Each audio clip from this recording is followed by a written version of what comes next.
Oh, okay. I'll just abruptly close that because what the hell? Why not? My volume slider did not want to work. Is this working now? Good. Okay. Mic is on. Oh my God. All right. So Saturday's here again. Day after Halloween, at least day after Halloween for me. I think some people are still celebrating Halloween. Not quite sure. At least that's what I've heard. Anyway, welcome to the EDC Squirrel channel. Welcome back. And just getting things situated. Oop. Okay. Well, forgot I had those on the table. And we will be good to go in just a minute. How you doing, Terry? How you doing, Morgan? Glad you guys could make it.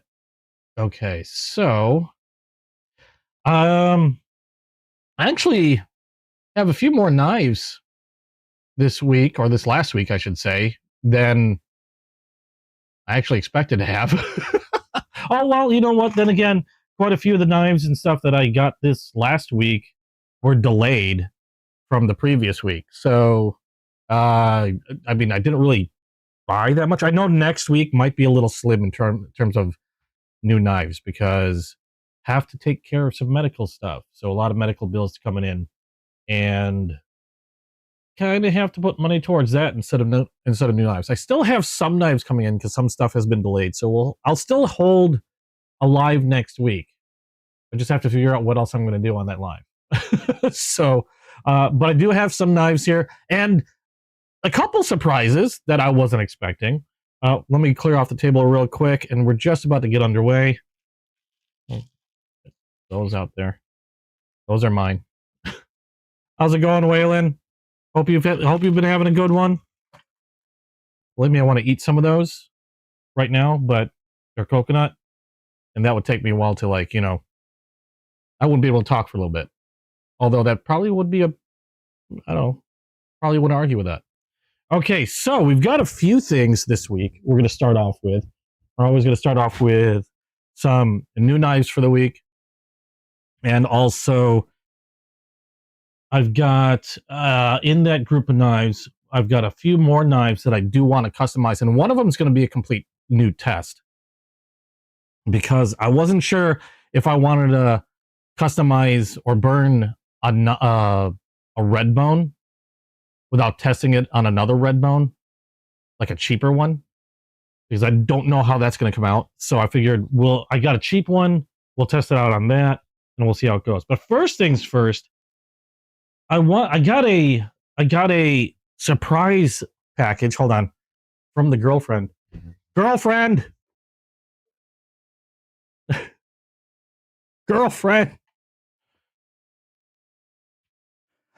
She's coming. She wanted to be here when I opened it up.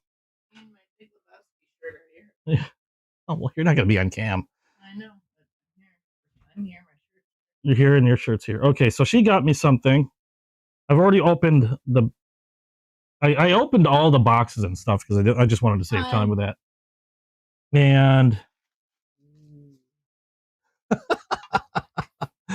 what am I wearing? What are you talking about? I'm wearing nothing.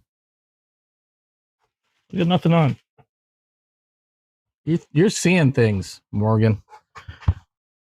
I got a cleaning kit from the girlfriend. This is Glory Fire cleaning kit. This looks to be, okay. No, is this a rifle cleaning kit?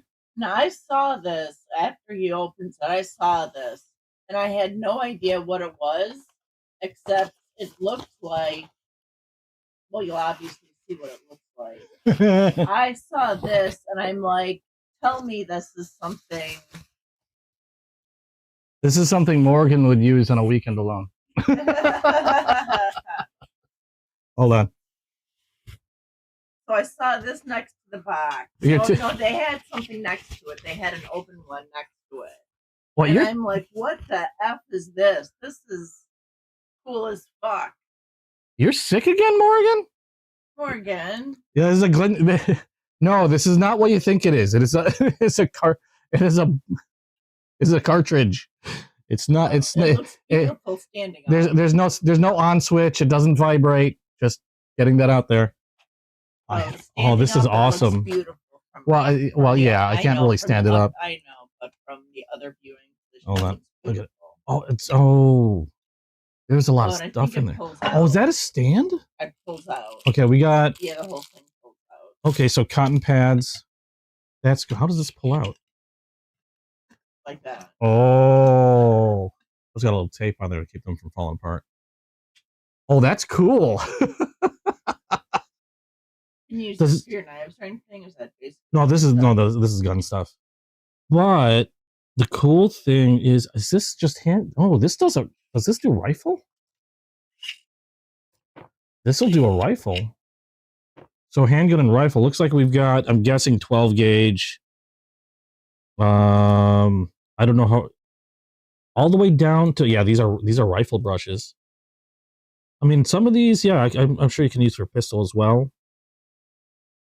Looks like a 22 brush. We got some picks in there. That's really cool. Like? Oh, I like very much. Thank you very much. I just thought it Got some mops. Oh, no, it does look cool. It's also kind of tippy. When they had it next to it, I'm like, I don't know what all that stuff is inside. I don't know what this is, but he's going to like it.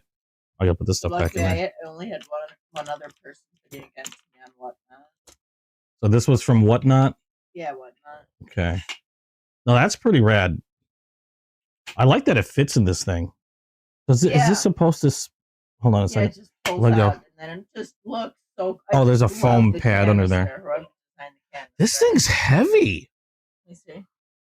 I mean, for a cap, I thought it'd just be a light plastic. It's heavier than the tube. That thing's heavier than the tube. Yeah. I mean, that's just beautiful. That's cool. I like that. No, that is neat. I like that it stands up. Well, kind of stands up. It's a little tippy. Oh, lost the brush. I mean, this is just like, I wish you could see it head on. I'm just trying to take off all the tape. But I wish you could see it head on. That's cool. Let's try to see if I can put this in there without everything falling apart. Nope, everything's gonna fall apart, I think. Shit. Okay, well, that goes. That is pretty cool. It's just weird how okay, it's funny because this cap is so much heavier than... Oh, you got an alarm going off. Than the tube itself. So let's see if we can get that back in without dropping everything all over the place.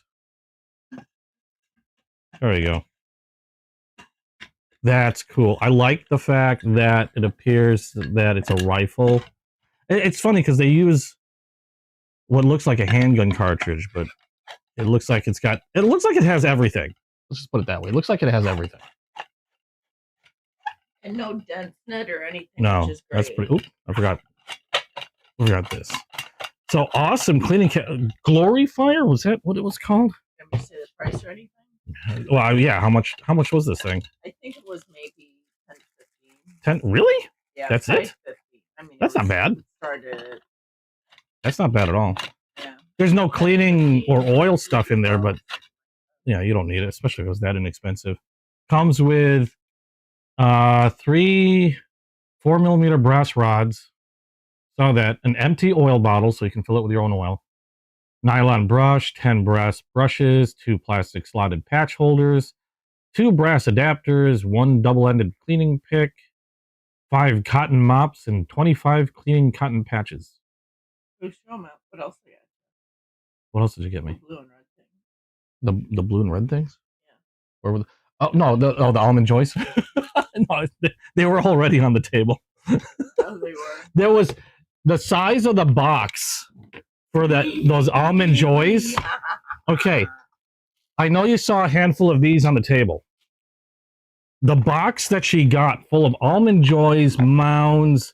There was other candies in there. Take Reese's. Fives, Reese's.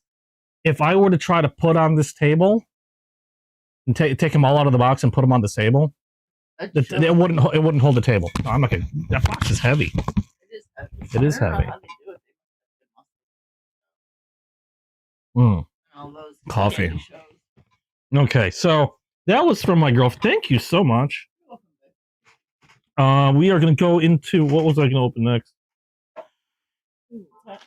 Oh, yeah. No, that was from... I was going to talk about that in a little bit. I'm going to save that one for last. Or nearly last. Okay, hold on. I'm trying to sit... I gotta clean my closet. Trying to just situate myself here. Okay, so next up, I think from here on, most everything I have is knives. Yeah, K for the win. Lack of sleep over the last week and a half caught up with you. Really? That bad? Ouch. I'm sorry. Okay, next box we have. Now, again, I've opened all these boxes because I didn't want to waste time having to open everything. Next box we have, actually, it's been a while. Got from Titan Knives. Titan Knives is, they're a vendor on Whatnot. And Titan International Knives is their website name if you look them up. They do a lot of Damascus stuff, hand forged stuff, and we've got 3 knives from them. This one actually I ordered a long time ago. I'm going to wait to take a look at this. This is the one that I ordered somewhat recently. It's a boot knife, and one of the things I wanted to do with this is, you'll notice it came with a plain bone handle. Now, I did speak to them. They apparently do coat their bone with, I guess, a thin layer of polyurethane or something of the like. So I might have to sand this down if I want to burn it myself. But yeah, I'm going to have to take a look, or I'm going to have to talk to them a little bit, because I don't think they understood, or they didn't know that my intention was to try to burn the handle. I just saw the bone handle and went ahead and grabbed it. And not too expensive, but a double-edged boot dagger with sheath. It's Flumonia season. Yeah. I was going to get a flu shot, but I just haven't had the time. I kind of want to wait till I can redo my insurance, because my insurance is ass. I mucked it up this year, but it's about time for open enrollment. So I'm going to do some insurance deep diving to hopefully fix that. Yeah, the polyurethane, if they have a polyurethane coating, it'll melt off, but I don't want to muck things up too badly. So I kind of want to lightly sand it off. I got to talk to them a little bit more about it, but still a pretty cool little boot dagger. The handle is a little on the short side, but that's actually fine, because I wanted something that would be a little easier to kind of like hide in a boot. Because I've seen a lot of boot daggers before with some pretty insanely long handles. Like, how do you even hide that without it looking like really awkward? But pretty neat, nice sheath, and that just fits in like that. They, being true Damascus, made out of high carbon, a mix of high carbon and stainless. I keep forgetting what steel mix they use, but they're careful to make sure everything stays well oiled. And when he ships these out, he also likes to wrap them up in saran wrap before putting them in the sheath. So pretty neat. This is an extra I think he threw in. I think he kind of felt bad because this took forever to get to me. And I already took a look at this. It is a simple dual blade. Okay. Also very sharp. Throwing knife that I thought was kind of neat. I'm going to have to play around with this because it's been a while. I used to be pretty good at throwing knives. I usually could get them to stick relatively consistently and for the most part where I wanted it. I did a lot of practice years ago with different throwing knives. And I'm not saying I was like stellar at it, but I could if I needed to. So that's pretty cool. Now, this is the one, like I said, I've been waiting for a while. And this one is a harpoon style dagger. This is done in, I'd like to say, I think they call it O2 steel, which is, it's not a stainless steel, but they did it in a mirror finish. Now, it's not as mirror as, like, obviously there's wax on it, so it's not going to be as shiny as it normally would be. So I did put some wax on this to protect the blade. But the reason why this one took a good deal longer to get to me. Hold on, let me make sure I'm looking at the right thing here. Here we go. I was gonna look up what O2 steel was, but never mind. The reason why this took a little longer to get to me was because of this here. And hopefully I can get this to come out on camera. If it'll get a little, okay, hold on. There we go. The laser etched my logo on the side of the blade, which I thought was really neat. Didn't come out too bad. I know my logo isn't the best for etching on a blade, especially something this small. It comes out kind of muddled, but they did a pretty good job. I can make it out pretty well. But yeah, it's pretty awesome. And a really cool harpoon blade. I like the burnt bone handle. I don't know what material this is, but pretty freaking cool and feels really good in the hand. Neat little harpoon blade. Yeah, this one's going on display. I don't know, but I think Chasing Blades might have something up their sleeves. And the only reason why I say that is because they've asked a few times for my logo. So I did send it to them. I haven't heard back. They're pretty good at keeping secrets. I don't know if they have anything planned or they're just planning like, yeah, we'd like to put your sticker up or something on the background. That's fine too. I'm just, I don't know. I don't know if they have something planned or not. They've surprised me before. So I'm keeping my fingers crossed, to be quite honest. They've been on a trip, I think. I know they went to a super large flea market in their area, and so I think they only had like one show, maybe one or two shows this week, and then they've been out since since Tuesday. So I'm going through Chasing Blades withdrawals, which is kind of sad. We're gonna put these back. Okay. Now we got more boxes coming in. Like I said, I have a lot more this week than I expected. I didn't think I was going to have this much this week because I've been slowing down the purchases. But I think, again, most of these were also delays from the previous weeks. I did have some packages that I thought were going to get lost. So this one is from RL Simp. Now, you've heard me mention RL Simp before. I do get quite a few knives from him. Generally, with RL Simp, I get a lot of knives from RL Simp, who's also on Whatnot. I get a lot of knives from him that I unfortunately can't get from Chasing Blades because they don't have access to certain knives, like exclusives or limited editions and things like this.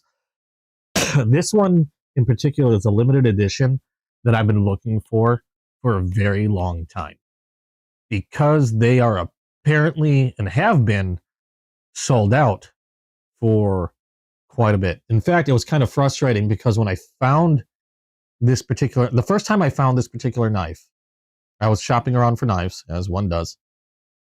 Saw it, they had like maybe this one retailer had like maybe a couple in stock, maybe a handful in stock, like maybe 3 or 4. But I was on the fence because it's like an $80 some odd knife. Okay. So I was on the fence. I figured, I'll think about it over the next couple of days, revisit it, and see what I think again. Next few days come by. I saw a few other pictures of it on other sites, and I was like, you know what? I really want it. I went back to that site, all gone. Looked on other sites, all gone. Could not find this knife to save my life. RL Simp had one. I hopped on that thing faster than hell. And this isn't even the original box. He didn't have a box for it. But it's a case knife. And it's a Coralon. Coralon is the one, they don't have pins. They're made by Michael Prater, or designed by Michael Prater. And they're all limited. This one's called a Fire in Box. And I need to shine that up because it'll look a lot better if it wasn't all fingerprinty. This is called a fire in box. Now, no two fire in boxes are going to look alike. I think the only fire in box knife I've ever seen that might still be available in retail was a small, like, peanut knife. And what I mean by peanut, looked similar to this in terms of size. I don't even know if those are still available now. I know those were the last ones I saw that were available.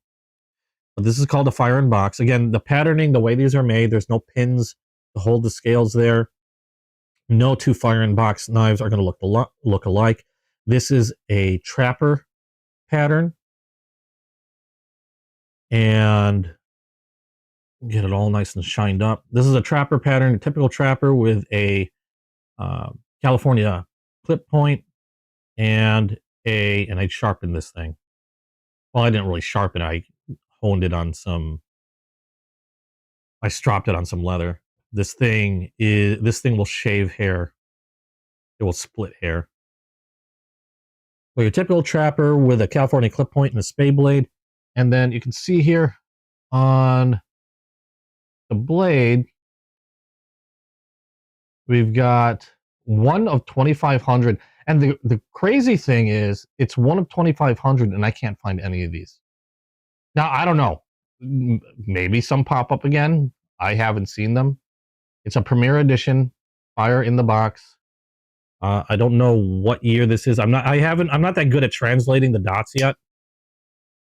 But this one has, I opened that weird. How many dots does this thing have? I see 1, 2, 3,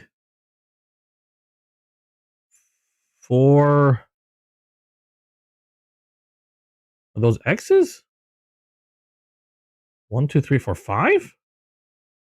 Okay, I don't know. Hold on. I have a card. I'm not as good at dating these things as other people are. 2000. Stamp had 5 X's and 5 dots. So 1, 2, 3, 4, 5, 6. Okay. So what does that mean? 1994? Am I reading that right?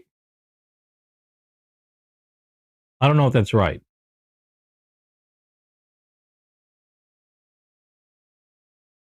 I have no idea.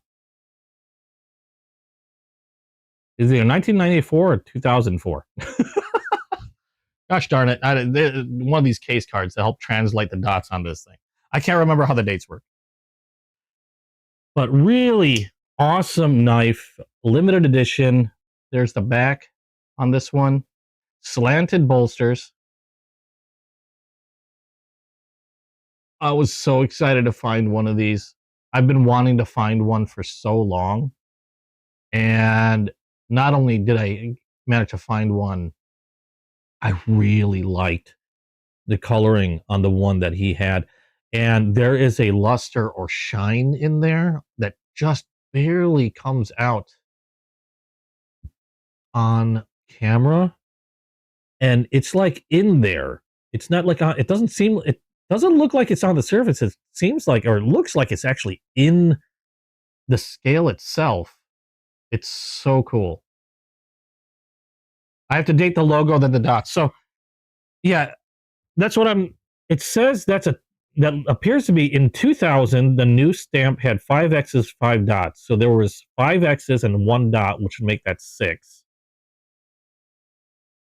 So a dot is removed from each year, and then from 6 to 9, an X is removed. So they removed 4 dots. Oh, no, they went up.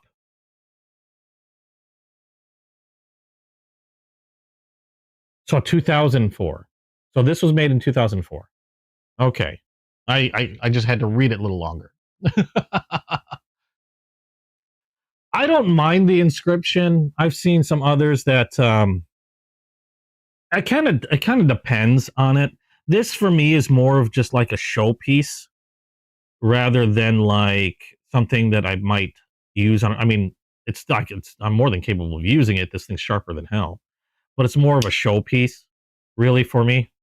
Something that I'd put on display. So having something on the blade doesn't bother me so much. If it was something that I intended to use or keep in my pocket and carry with me daily, then yeah, I'm not a big fan of having something on the blade because it's just going to look weird after it gets all scratched up and stuff. So yeah, I prefer nothing on the blade unless it's going to be something like this, which is just, to me, it's going to be a showpiece. Excuse me. So I go I go either way on knives like that. If it's something that's going to be in my pocket and then I'm going to use, no, I prefer nothing on the blade, really. I'm not even that big of a fan of regular branding that a lot of manufacturers put on their knives. Because sometimes the branding can be really kind of like obnoxious depending on the branding. But if it's something that, like, this one's going to go in a case. This is going to go in a display, it's going to go in a case, something like that. So that, in that regard, it doesn't bother me. But that is a case fire in the box from RL Simp. We're going to put that down. And we're going to move on, because I do have a surprising amount of boxes to go through. This one is from Appalachia Freeze-Dried Knives, another favorite of mine from Whatnot. Now, the box is pretty big. But the reason the box was big is because I actually had to open it earlier because there was a lot of I like to order a lot of candy from Appalachia Freeze Dried, and this contained a lot more candy than it did knives. There's some lollipops in there too.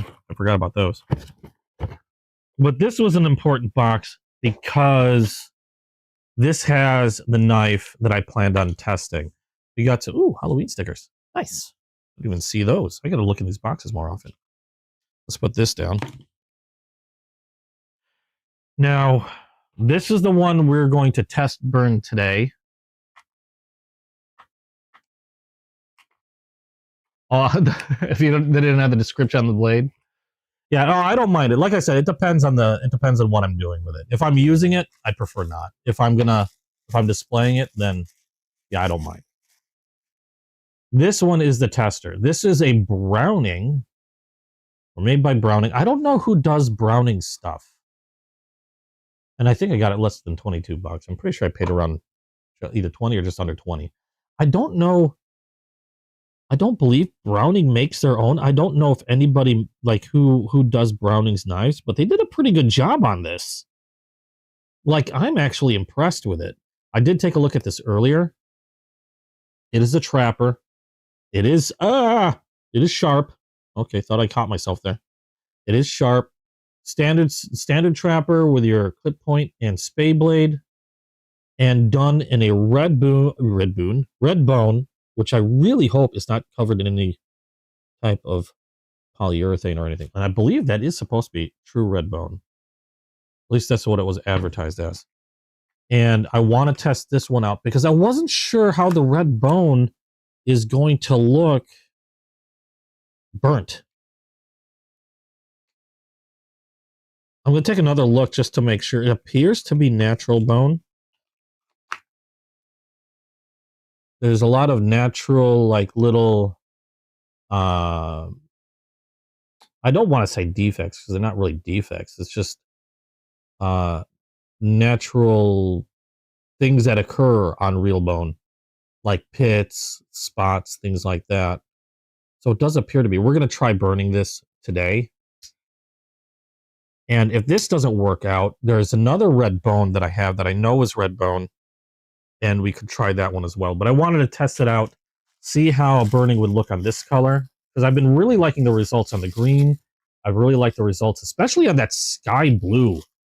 The sky blue crandall jig, I thought looked freaking amazing when I finished with it. And I'm really curious to see what that looks like. So we're going to keep that off to the side. And he threw in an extra that I haven't looked at.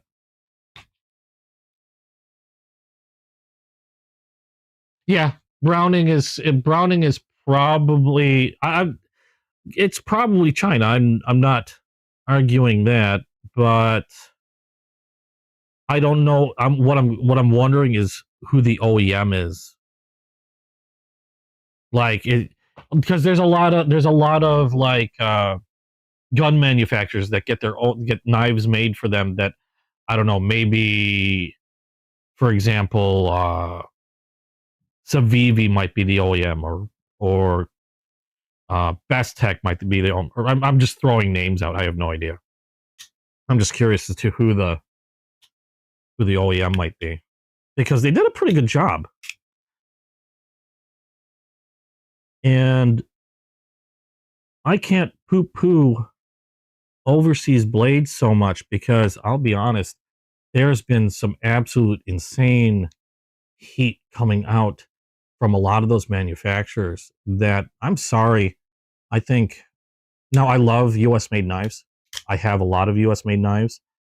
I get them when I can. But some of these knives coming from overseas are freaking killing it. They are freaking killing it. Before the 70s, Browning was USA made. I wouldn't have that. But a lot of stuff moves overseas.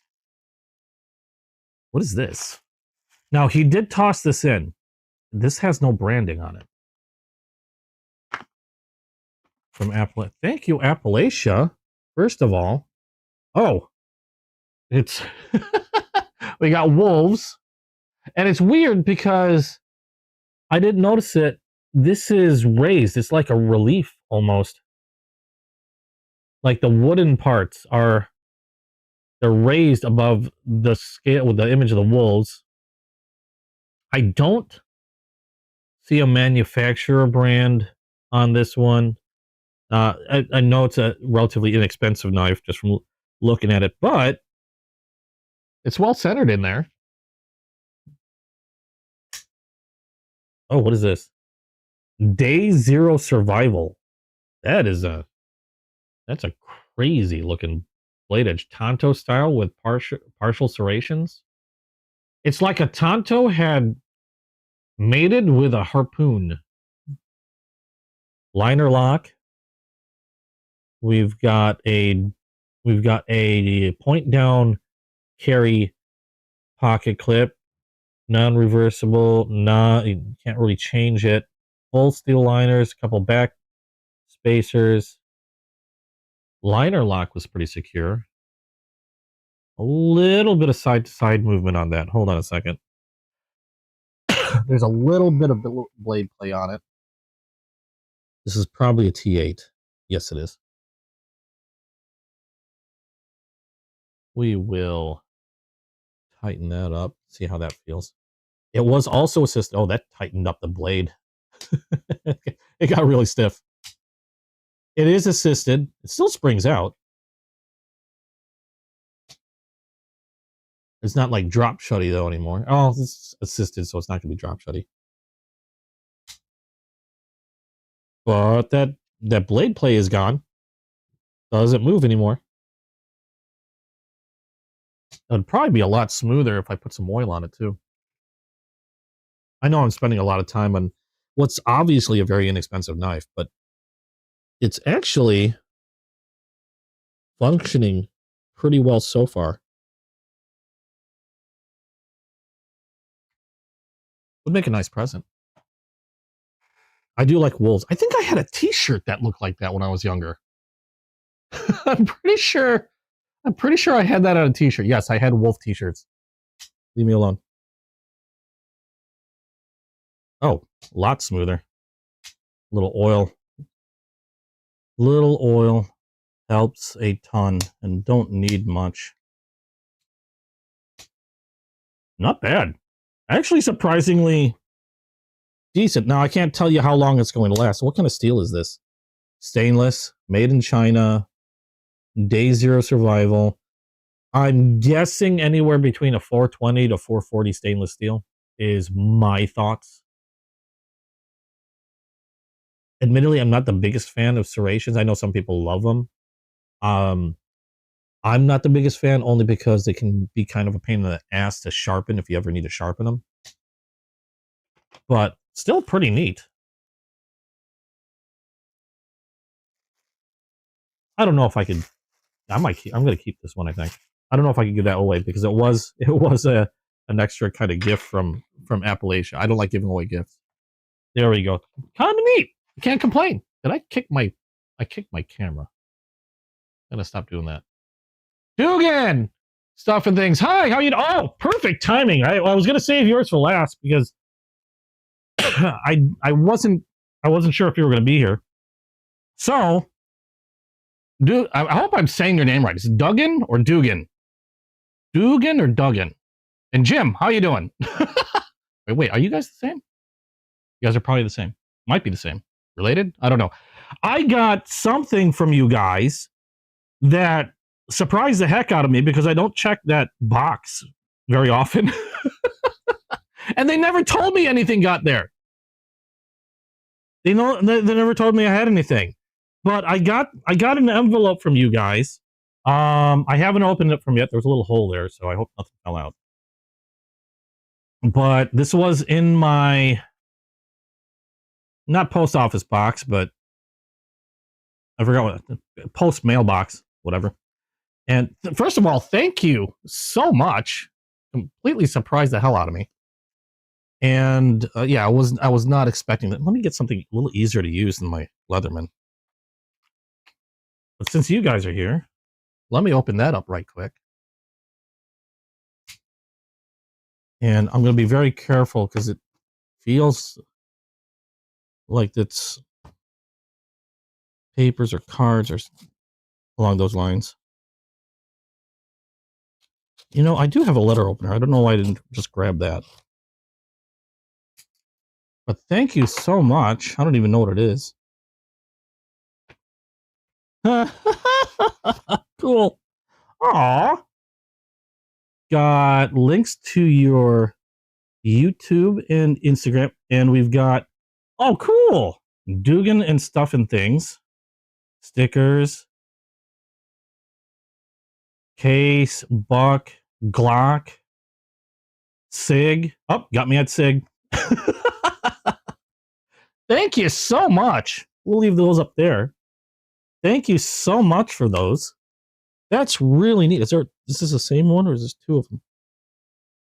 Oh, air guns, cooking. Oh, you had me at cooking. Somehow, anytime I do one of my video game streams, all the conversations start going straight to food.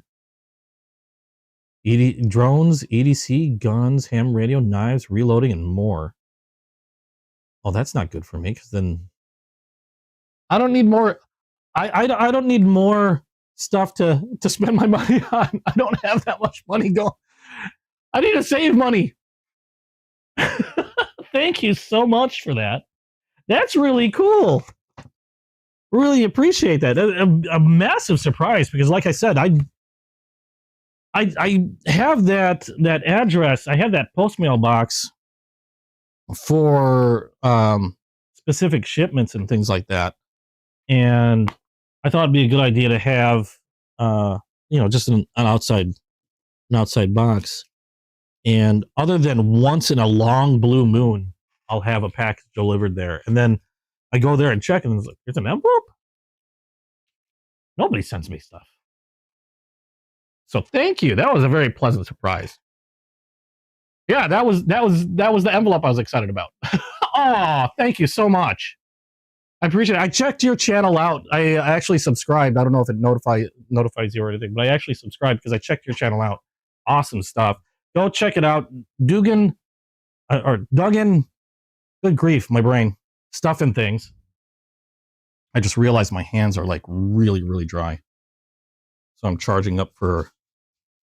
Let me go grab some lotion real quick.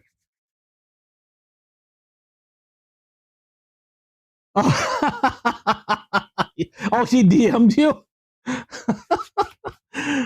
Well, thank you. I'm glad. That's awesome. No, that brought the biggest smile to my face. You have no idea. It's just neat. I'm doing this for fun. I'm doing this because I enjoy doing it. I don't make any money off this thing. It's just fun to do. It's how I started my video game channel. It's just fun to do.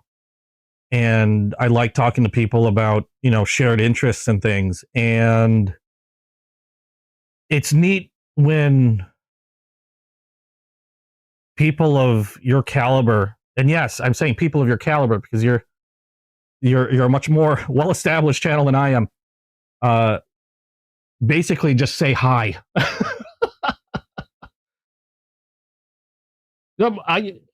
Morgan, you send me weird stuff. Of course, I don't get excited over anything you send me, Morgan. I get apprehensive. I need more coffee. Okay. All right. Let's move on because I don't know how long this is going to take. Let's see. We saw Appalachia. We've got. Oh, okay. Here we go. Now we do have a few things from Chasing Blades. Chasing Blades is on Whatnot. I probably purchased them. I'm pretty sure I'm paying for their mortgage. And we've got a couple boxes. A couple of these were actually delayed from last week. So, actually, 2 of these were delayed from last week. We've got a case knife, we've got another case knife, and we've got another case knife. I get a lot of case knives from Chasing Blades. And I might as well, there were 3 different packages here. I'm just going to combine them all into freaking one. And we got more case knives. Oh, the heck? Ah! They tossed in a coin. Uh-oh. They didn't toss in another coin in other envelopes, did they? No, okay, we're good. I always like triple check any package that I get because I've had people hide things in there that I wasn't expecting. And I'm horrified them throwing like something away. But we've got a case cutlery knife. Actually, I think I already have one, but that's cool. I don't mind having another. A little challenge coin for case cutlery. That's pretty cool. Yeah, we're paying for mortgages and ex-wives and children and trucks and everything else. And I've got to slow down. I got bills that cropped up, and they're like, "Hey, we like money too." And I was like, "Oh, yeah, you guys probably need to get paid." So, yeah, next week's going to be a little slim, but I still have some stuff coming, so it'll be somewhat exciting. Oh, this is not the last. This is not even the last package. I've got one more package. Oh, I got these out already. So we've got some case stuff from here, and this is going to be some pretty cool stuff. First thing I got, we have a 2025. Is this SHOT Show exclusive? I think is a SHOT Show, Blade Show, some show exclusive, and it is a black anodized aluminum blue denim canvas longhouse. This is a premium knife from Case, made with CPM 20 CV steel. These things run nearly about 200 buckaroos, and it's one of the few knives that Case makes that it's kind of like melding traditional with modern. Wait, my investment in Case, you definitely need a challenge. I've got 2 challenge coins. If they send me a third, I'm gonna need to go to meetings. This is kind of like Case. Sometimes Case goes into some modern-ish stuff, and this is like a meld. The way I see it, it's like a meld of modern and traditional. This is their longhouse. I believe this is limited because it is, I think, a special series. Like I said, I think it's like a SHOT Show or something exclusive. I know they have these in different materials. Like I saw they had a rosewood sided version that looked also really cool, and I think they also have some with different blade shapes. This one's a clip point, made in 20 CV, which is a premium steel. This thing will hold its edge for a very long time. Liner lock, pocket clip, which you don't see too often in a lot of Case knives. You see them on some traditional ones. And it's kind of like, well, Yeah, might have had a little baby with a harpoon. Uh-oh. When did I do that? Okay, well, I brushed up against something that was so sharp, I did not realize it. Okay, well, that happened. Um, but really cool knife. I don't have, this is the first knife I have in CPM 20 CV, and I don't know. It caught my eye, and I obsessed over it for a long while. I just had to get it. It's a top flipper, not necessarily my favorite type of opening mechanism. Takes a little getting used to. I can roll my thumb over it easily enough, but it's going to take some practice. It is a very solid liner lock. I'm not getting any movement on that one. And I love the denim micarta. Nice and grippy. This is a user knife. This is a knife that we were talking about, like, knives that had etchings and stuff like that, stuff that's going to go in a case, stuff that's going to be like on display. This one is going to be used, and this is going to probably be used relatively hard. It's what it's built for. That 20 CV steel, that's some strong, that thing is, or that type of steel is supposed to hold an edge extremely well. Nearly if not better than like D2. It might be a little bit, it might not be as tough as some other steels, but it'll definitely hold that edge for a good long time. So I'm excited about this. I can't wait to carry this in my pocket and use this. Pretty solid work on the knife from what I can see. And I am going to be full disclosure on this thing. Okay, full disclosure on this thing. This is the second one I have, or the second one I've got. Or no, I should say the second one I purchased. And the first one I got, I don't know what happened, but it was obviously defective. It was like insane blade play, and also if I unlocked it, the blade would fall back. So something happened to it. I don't know what, but credit to Chasing Blades. I talked to them real quick, and they were like, "Oh no, yeah, that shouldn't happen," and immediately sent another one out. This is the one they sent out, and I sent the other one back. They immediately sent another one out, and it just happened to come here a day shorter. Or I mean, I'm sorry, a day longer, and that's why I didn't have it last week. But credit to Chasing Blades, really taking care of me. No hesitation whatsoever. They, as soon as I mentioned that there's something wrong with the knife, they're like, "Yep, we got it. We got your back," and it was super awesome of them. And glad to see I was able to get one, and it is working perfectly fine. Just takes a little practice getting used to that top flipper. I call them mohawk flippers because they're like a little mohawk on the top of this thing. What state do I reside in? I am in Illinois. I would love, there's so many knife shows and gun shows that I would love to make. I will admit I do not get out much. And the reason being I don't get out a lot for a lot of shows is because I'm also a caregiver. So I have my daytime job. I work in IT. I am a tech, basically fix computer hardware. In order to prevent too many questions, I just say I'm a doctor. I don't tell anybody I really work in IT, but I work in IT. And I'm also a caregiver to my girlfriend who is disabled. She deals with chronic pain.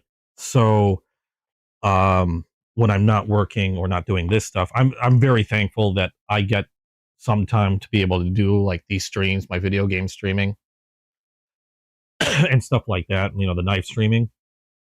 But because of that, it's really hard to travel. I'm not that much of a traveler, first and foremost, but I mean, blade shows and gun shows and stuff like, yeah, if I could, I'd definitely make it. But being a caregiver, I tend to have to stick around, and I don't take many very long trips. I'm actually even missing the range quite a bit. I gotta make a visit to a close by range at some point. Otherwise, I'm gonna go loopy. But I would definitely love to hit a show if there was one local. But yeah, I am in Illinois, Midwest, way too close to Chicago. I need a lot more separation. I'd like to get out of the state. Not gonna lie.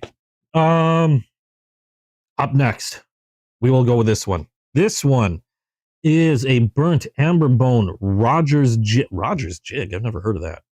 Copper lock.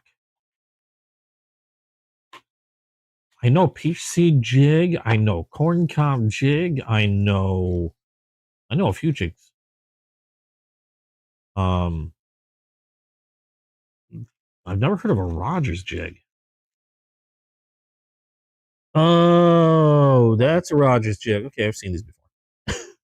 This one, again, I said was a burnt amber bone.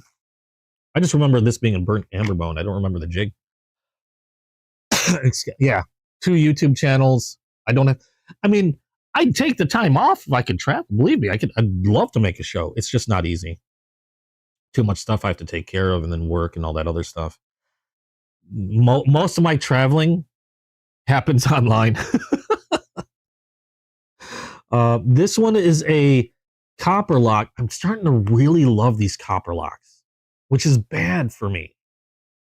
Because first and foremost, my favorite pattern traditional knife has to be the trapper.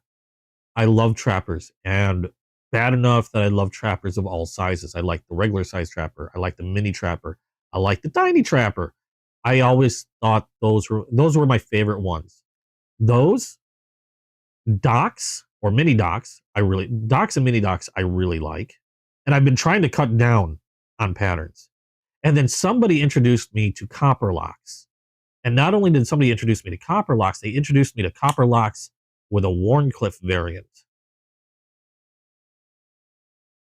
And now I want these a lot because I really like this Wharncliffe variant. Because Wharncliffes and sheepsfoot blades, I just love that shape for utility. And those are probably my favorite shapes to carry around with me when I know I'm going to need a knife to do a lot of cutting, box opening, whatever. These are the blades that I like the most. And this one is a carbon steel blade, so this one is going to need to be taken care of a little bit better. Keep it oiled, keep it clean, wipe the fingerprints off, which I already left a bunch of. I have 20 billion of these, like 20 billion cloths. Where's one that's already got a bit of... You think I'm going to have to start segregating cloths here into like dirty ones, clean ones, and oily ones. This one had a little bit of oil on it. I'll probably keep this one waxed, but this, I love the toast on this scale. This burnt amber bone looks absolutely beautiful. And like I said, I'm really liking the copper locks. It's a lockback knife, midpoint, a midpoint lock as opposed to way back down here. I love the shape. It's a nice, easy carry. Put it in a slip. I got a bunch of these slips. And you guys have already seen these because I've burnt a number of these before. Love carrying them in these slips, throwing them in a pocket, and then I'm ready to go. It's just a great size and a nice locking blade. And this thing, the carbon steel, I can get razor sharp, like hair shaving sharp. I can't wait to work on this one. And what I mean by work on it, clean it up, oil it, and wax it. And then I don't know if I'll have to do anything to the blade. That already feels sharp. Where's my magazine? Usually there's a little burr on these guys when I first open them up. Oops.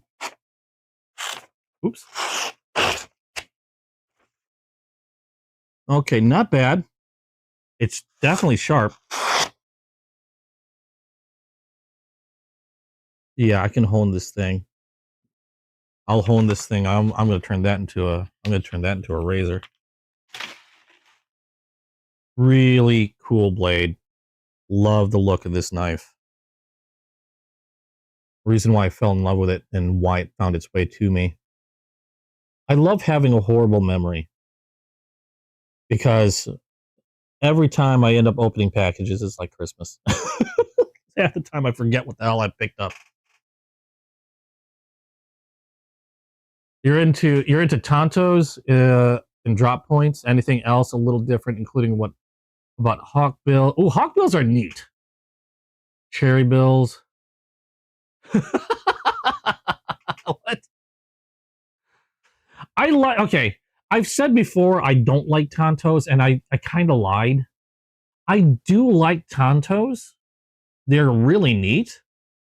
I just don't like sharpening them because I feel like I'm doubling my work in order to keep a Tonto sharp if I have to sharpen it. I like the way they look. I just don't like having to maintain them. I'm lazy in that regard. Some of them look really neat. And if you know what I'm talking about, the reason being is because when you sharpen a Tonto, they have a secondary point to them. And if you're not careful when you're sharpening a Tonto, hold on, let me pull one out and you'll see what I'm talking about. Where am I putting all this stuff? There we go. I've got a Tonto in a case down here. And, oh, okay, I think I know what I cut myself on. I don't think it was a knife. Okay, here we go. Okay, so I've shown this in a previous video. This is a Tonto. And what I'm talking about is this secondary point right there where my thumb is. So when you're sharpening a Tonto, you're sharpening this edge here, and you're sharpening this front edge here, almost like two separate knives. And if you're not being careful, this little secondary point can migrate either up here or move back down here, depending on how well you do your sharpening. And I get kind of anal about it. I like to keep the point where it's at. So you have to be very careful about making sure when you sharpen that you're doing it evenly on both edges. Otherwise, that point will start wandering all over and start looking kind of weird. This is one of my favorite Tontos. This is from North Mountain Blades. I've done a video on this one already. I like this one because it's called the Kick Stop Chop Plus, and it's a rear flipper liner lock. And I like it because this little rear flipper, normally on rear flipper knives, that rear flipper comes back out here like a little tiny finger guard. This one stays and folds in.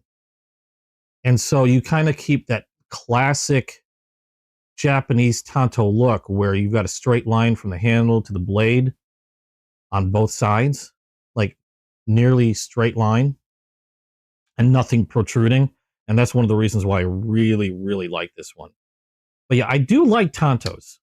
I just don't like sharpening them because I find it to be like I feel like I'm doing twice the work. That's one of my favorite ones, though. I don't have too many of those. I have another favorite, I guess, would be. I don't have it in that case. I have that in another case. I need more cases. I don't know what case I put it in. The Bear Ops Nakama were two folding knives that have Tonto blades to them. I think I know they're in a completely different castle. Wow, I've got so much candy and stuff around here. I'm surprised I don't have diabetes just from contact.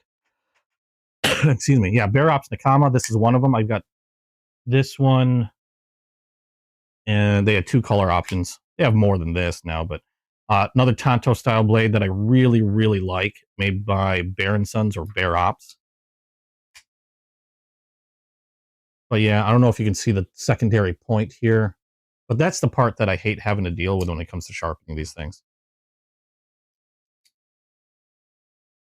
But another 2 of my favorite Tonto style blades. So yeah, I don't necessarily hate Tontos. I just hate maintaining them. Okay, so we got that one. We got 3 more here. This one, turn these around so I can read them. This one is this is a first for me from Case. Now I've had knives like this from Rough Rider, and I found out from Chasing Blades distributor that this particular pattern is going to be going into the vault. So at the end of 2025, we have mini docks going into the vault. Am I keeping up on my spreadsheet? I'm a little behind. I've got to add those. Hey, Terry, how you doing? Hey, Waylon. I found out that these and mini docks are going to be going in the vault at the end of 2025. So after 2025, you're not going to have new ones of these. They're going to start becoming kind of scarce. This is a Case razor. This one is in brown maple burl wood, and it's one of my favorite woods when it comes to a lot of things: furniture, knives like this, guitars. Maple burl has always been an absolutely beautiful wood. This one's a darker maple burl, a brown maple burl. A lot of times in the guitars, I tend to see them in a light maple burl. This is a razor profile. One-handed razor. I'm not going to attempt to open this one-handed, but there you go. And this does have a secondary blade to it. This has I believe it's a pen blade in the back. And I just fell in love with, admittedly, the wood is what caught my eye on this one. And I didn't have a razor from Case. So it was just sort of like, if I'm going to get a razor from Case, I might as well make it this one with a really beautiful wood on it. And I demonstrated how to open one of these, I think last live, using only one hand. You kind of rest that little hook on something and sort of like use that to lever it open. I'm not going to do it with this one because, frankly, that frightens me. This one's got some snap to it. But yeah, these are going to be going into the vault, from what I heard, at the end of this year. This is this one, mini docks. I don't know if there's anything else going into the vault. Those are the only 2 that I'm currently aware of. And part of me is kind of sad that they're going into the vault. I did get quite a few mini docks earlier. This is the only razor I've got. I don't have the biggest interest in razors, but I kind of wanted at least one from them.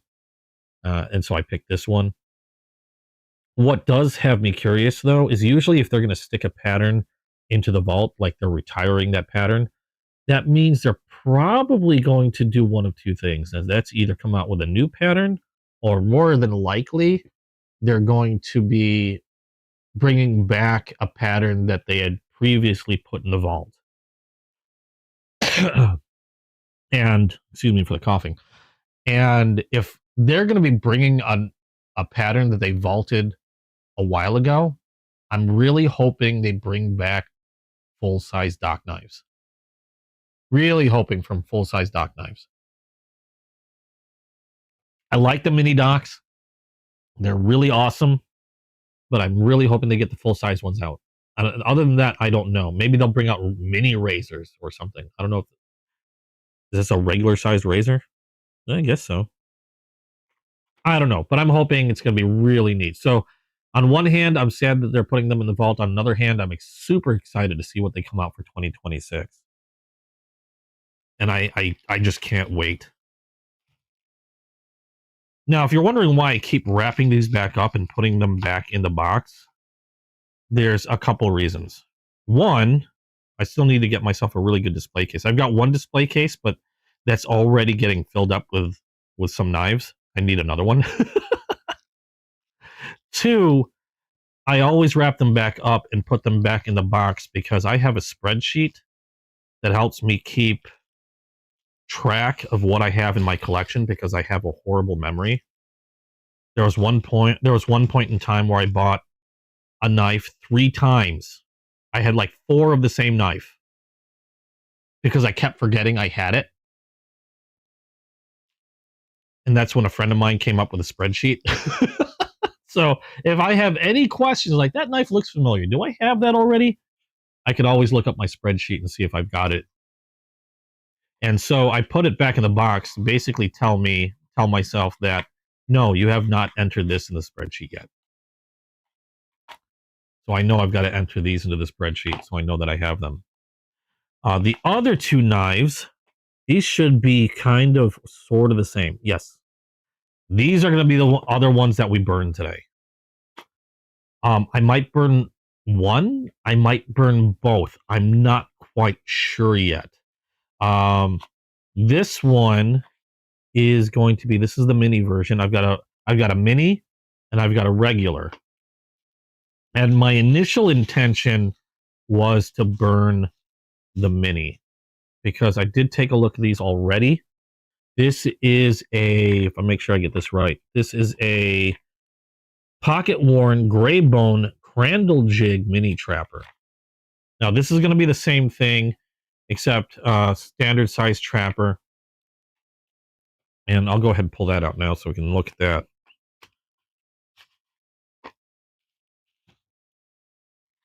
But the reason why I'm unsure if I'm going to burn both is, excuse me, I took a look at both of these because I usually like getting 2 of the same knife before I decide to customize or burn one of them.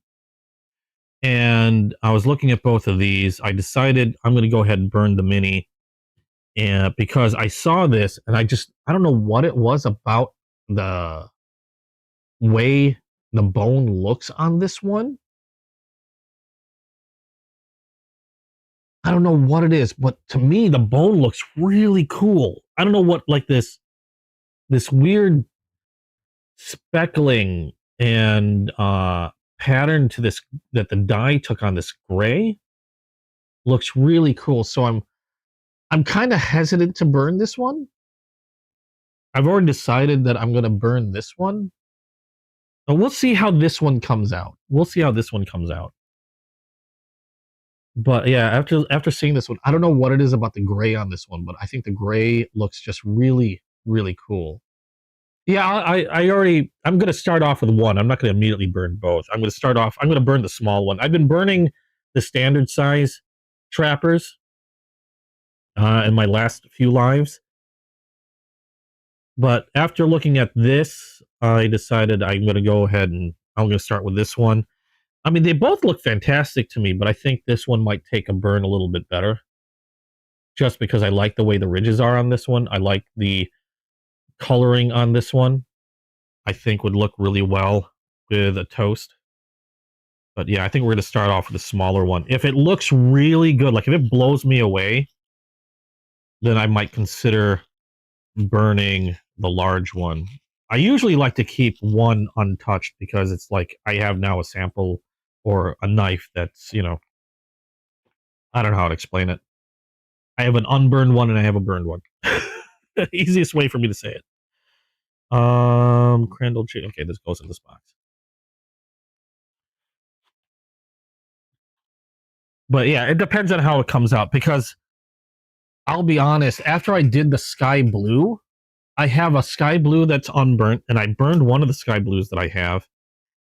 And now I'm really tempted to do the other one only because the sky blue that I did to me came out absolutely fantastic. I mean, I love the way the sky blue looks with a toast. I think it came out awesome looking. And I'll be honest, I think it appears a little bit more washed out on camera and looks a lot better in hand. So I'm really tempted because I got one more of these. that I'm really tempted to do. At the same time, I kind of like the idea of keeping one pristine. But I thought it came out absolutely fantastic. So we'll see how this one comes out with a burn. And we'll be doing that live today. We've got one more package that I completely forgot about that we're gonna open up, and then we'll get started on customizing some things. We're gonna go ahead and tuck this away for now. Put this back. Where's the big? That's nope. Okay, that can go there. Now put this one off to the side. We're gonna be burning that one.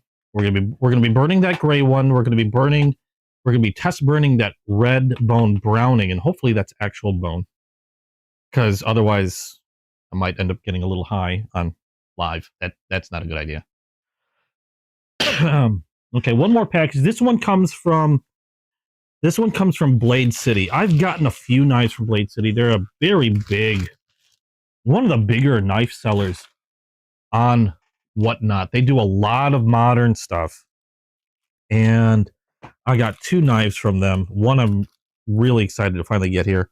This one is from QSP. QSP has been really impressing me with a lot of their budget knives. And I saw this one. I thought it was super unique looking. B, I got it for really cheap. And when I say really cheap, I think at least on Whatnot, I paid $30 for this. And I believe online through retailers, I think they go around like $40 to maybe $50. This is called the QSP variant. And we can see, I love how they include these cards in here as well. 14C 28N steel sheep's foot blade, 3-inch blade, and it's a liner lock. And it had a really unique shape, and it was inexpensive enough that I didn't have a problem going, I'm kind of curious about that. QSP's impressed me with the knives that they've made, the knives that I've had from them so far. $30, I can kind of blindly try out another one. So I grabbed this, and let's see. It looks a little on the weird side. We've got a G10 scales, done in jade or natural. So yeah, G10 natural G10 scales. We got deep carry pocket clip that is reversible. Blade looks like it's harder to tell on these blades, on the sheep's foot, because the points are really far in there. Pretty close to center, not exactly center, but not bad. Thumb hole, and what looks to be a really skinny front flipper. Let's try that first. Liner lock. QSP has always been some of the fastest deployment knives I've ever had. And this is a really deep cutout for the liner. That makes it really easy to close. Let's see, Spidey flick. That is nice. That feels good. It depends. Or Waylon, some of them look okay burned, but it kind of kills the value. It depends. I think it depends on. I mean, obviously, if somebody's not looking for a burnt knife, nobody's going to care for it. I've seen some knives hand fired. I know there's at least one retailer out there that hand fires some of their knives, and a lot of times I've seen them go for higher, because I think average price of those sky blues, those are getting harder to find too. I think sky blues aren't being made anymore.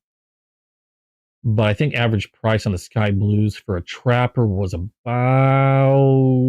between $60 to $80. And I know they've been selling hand fireds for roughly about $100. So it's all dependent on who's looking for them, really. This one, what do we got here? 14C28N. Got branding on one side, QSP. Nice and small, not too big. I'm guessing this is a designer's mark, maker's mark, or designer's mark.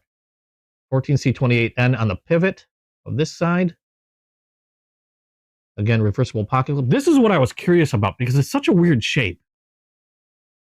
Normally, when I'm looking at a handle like this, usually there's a curve on the, it kind of curves the opposite way. Like this is going the other way, which I thought was kind of weird. So I don't know. Ooh, okay. So no, I see why they're doing that. Okay. I understand why they did that now. This actually feels pretty good. Okay, so normally, a lot of times I'll see a swell here. It'll curve the opposite way. It'll curve like this way. We'll just pretend the blade's going the other direction. And I think that's because they expect this part to fit well into the palm of the hand, which they generally do. It looks like QSP did something a little different where it's going the other way. And when I held it in hand, now you can't really choke up too far on the blade. It looks like the way it's going, your finger's going to go right into this groove here where the liner lock is. But the way they did it, this curve is kind of going around the meat of my thumb. That actually feels very comfortable. See, this is the part I wasn't sure about. And what made me curious is because it just had a very goofy curve to it. Like, I don't know, it looked backwards in my brain. But now I see why they did that. Because that just hugs the meat of my thumb. Okay. That's pretty nice. Okay, color me impressed. Now, I wasn't sure how I was going to feel about this. I really like QSP knives, but this was just such a weird shape in my brain. I like the blade shape. Again, ultra quick. Their front flipper works flawlessly. Super easy to Spidey flick. Very fidgety. And I just wasn't sure about the shape of that handle, but now that I've got it in hand, that's nice. I'm impressed. Somebody thinking outside the box.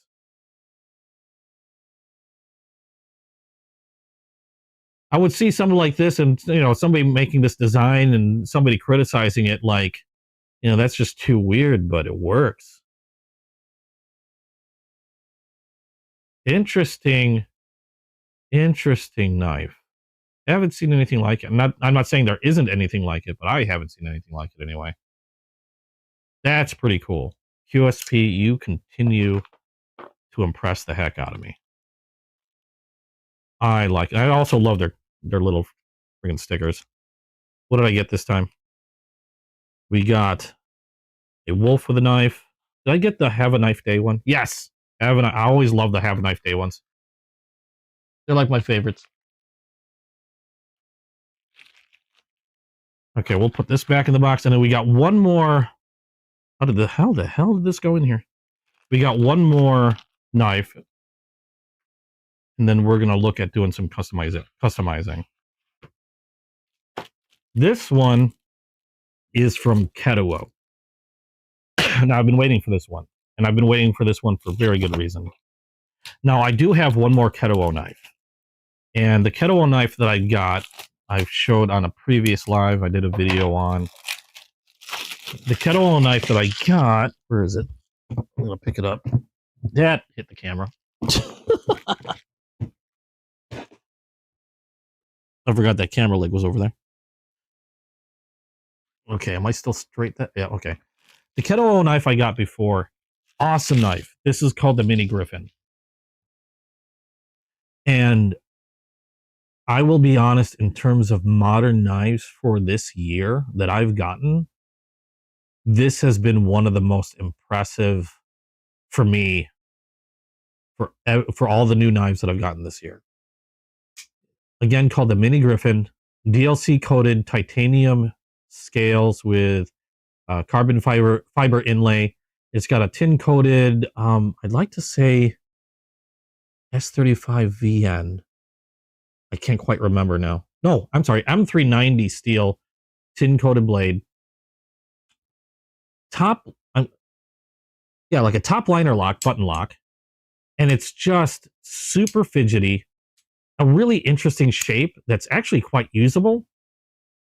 And it just feels, I mean, for all, it looks super angular, but it feels really good in the hand.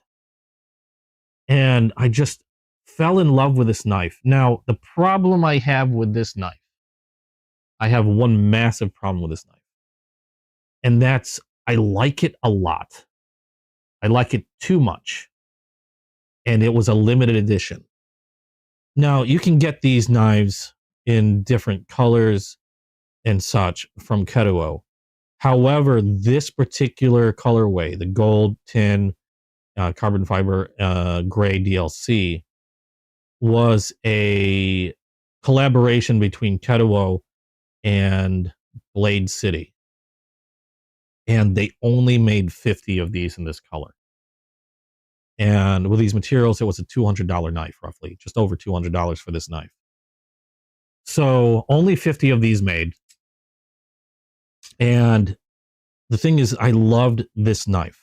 I still do love this knife. But with only 50 made, I'm very hesitant to carry it around with me. Because if anything were to happen to this, I highly doubt I'm getting another one back. And I was looking on other sites from people reselling this. And like I said, initially, when I got this, I managed to hop on, get it pre-ordered. So, you know, I didn't worry about it. I paid retail for it. But because they've all been sold out for a bit of time now, getting them on the secondhand market, you know, either in, you know, used in box or whatever, they've become pretty darn expensive to get. So carrying this with me, even though I'd love to carry this around because I like it so much, is kind of, I don't want anything to happen to it. It's becoming a safe queen, even though I really want to be able to use this knife. Now, the reason why I mentioned that is Ketuo came up with a new knife, and that's what I got from them. This is, okay, we got some, I don't know, is this a sticker? This is a sticker. They take really good care of this. They even wrap the sticker. We've got a microfiber cleaning cloth. And what we have here, if I can get it out of the box, is another mini Griffin. However, they did this in a budget version. So this isn't a limited edition or anything, but it is a budget version of the knife that I just showed you, the golden gray. This is made, instead of titanium, this is the Mini Griffin G10 version, made with G10 scales. I got the Stormtrooper color, done in white and black. So you have G10 scales, and you have a 14C 28N steel blade instead of the M390. So, but that's why I wanted another one. It just feels really good. And let's see, hold on. We're going to take a good look at this because obviously I just opened this up. This is my first time seeing the G10 version. Perfectly centered in there. In fact, I see quite a bit of oil on the blade. Let's wipe some of that off. Now, these are not DLC coated. I think these are, I forgot how what kind of coating this is. It's not the diamond-like. I think they're PVD coating. So there's less expense there. Again, 14C28 and steel instead of M390, G10 instead of titanium. Otherwise, these are essentially the exact same knife in form and function. A lot less expensive. These were running under $100, if I remember correctly. I'd like to say around 80. I'll have to look again. So in comparison to like the $200 for the premium version of Mini Griffin. So that's why I wanted to get this. In fact, I think I paid a bit less because I did get this on auction through Whatnot on Blade City's show. And God, that feels so good to flick. Super fidgety. Again, same shape, form, fit, function, just a lot more easier on the brain for me to carry in my pocket. So I'm not worried about something happening to the one knife I have there's only 50 of the main in the world, and etc. etc. I can carry this one around and feel a little bit more at ease. They even branded the blade the same way. The 14C28 end isn't on the side, it's on this like the finger guard or the rear flipper portion. Same feel. Maybe does this feel a little heavier? Pull the other one out. No, they feel about even the same. Well, maybe no. You know what? Where's my scale? That's gonna bug me. My scale hath disappeared. Okay, well, I don't know what I did with my scale. I was moving stuff around and I forgot what I did with it. They feel about the same, which is also blowing my mind. Let's see what other differences they have here. Okay, so on the premium version, they use like a proprietary type, like screw or whatever on some of these portions. On the G10, it looks like, where'd that tool I have go? On the G10, you got T8s on the pivot, T8s on the body, and even T8s on the clip. They have T8s in the whole thing. That's awesome. More knife manufacturers need to do that. Stick with T8s on everything. It's much better than using T6s. And then I don't have to pull out like 2 or 3 different tools if I need to do anything with the knife. So that's cool. Everything on that is a T8. Chaotic, how you doing? Very cyberish. You just saw somebody make knives out of flint? Yes. I've seen flint. One of my favorite ones to watch, somebody making a knife out of obsidian. It's very cyberish. The funny thing is, well, yeah, it's funny that you say cyberish because you know how much I love cyberpunk. Funny thing is you look at it, it's got all these weird angles to it. You'd think it wouldn't be all that comfortable, but once I got it in hand, it fits so nicely. Like it's really comfy in the hand. I'm so excited to get this one because, like I said, this one, I get nervous. I've carried this, but I get nervous because, I mean, I'd never be able to replace it, or at least not with this particular look. Yeah, sure, I could buy another premium, but that'd be another $200 out of my pocket, and you can't get that color anymore. So these were pretty recently released, and they do have a full-size, bigger blade, bigger knife overall. The Mini Griffin I like because of being in the state that I am, that we do have blade restrictions. So this one I can carry around with no issue. Very fidgety. I love the tink. I love the sound. Even on closing, it just sounds really cool. And I never even checked. How solid is that? Nice solid lockup, no movement on it. Let's check the blade edge. We're going full bore on this. The premium version was razor sharp. Ooh.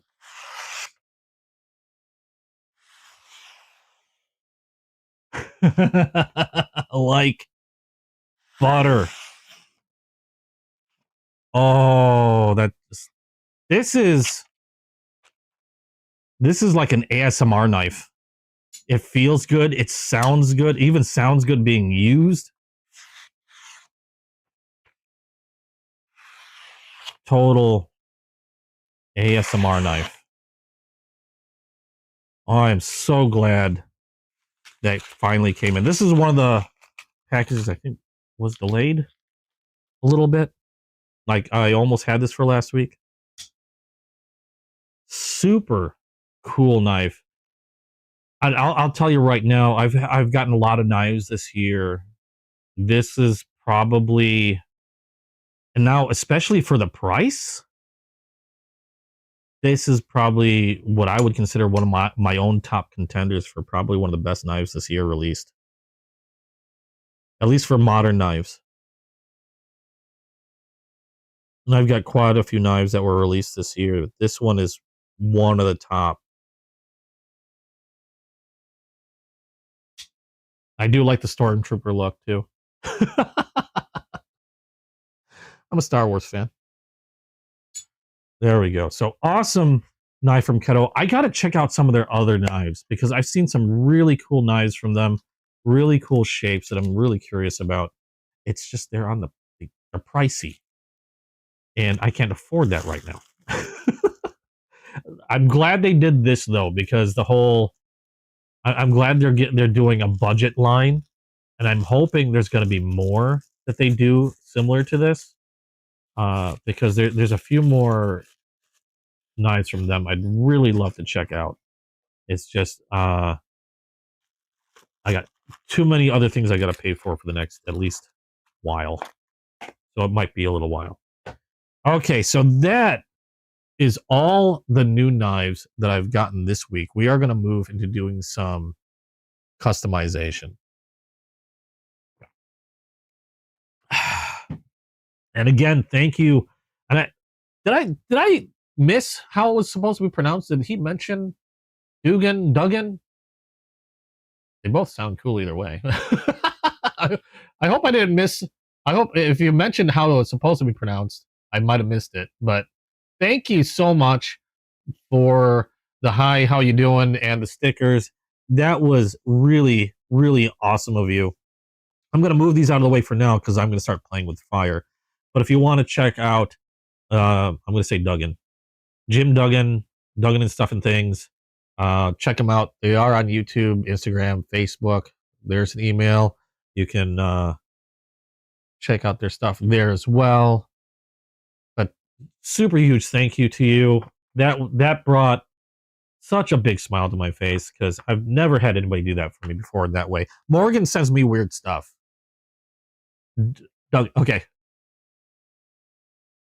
Okay, Dugan. If it was Doug, it would be Doug. Okay.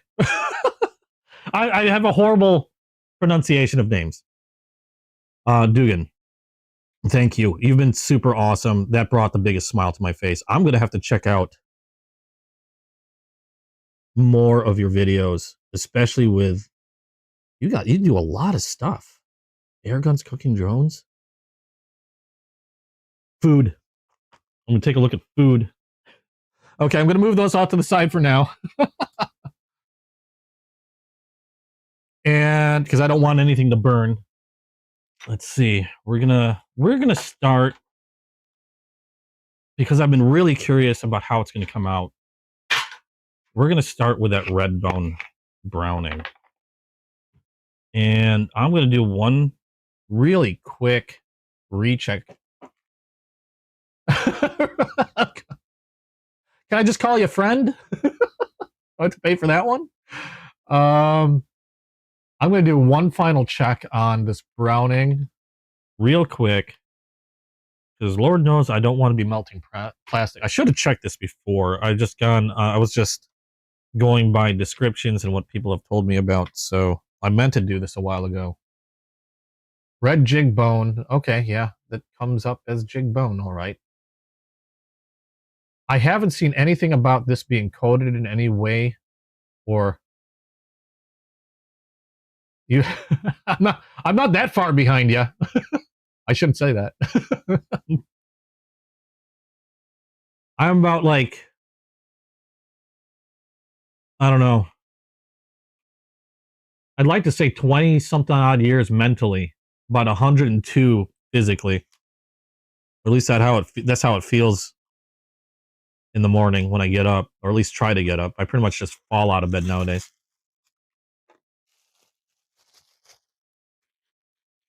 I like keeping. I'm not a springtime chicken. I'm an old man. I'm catching up.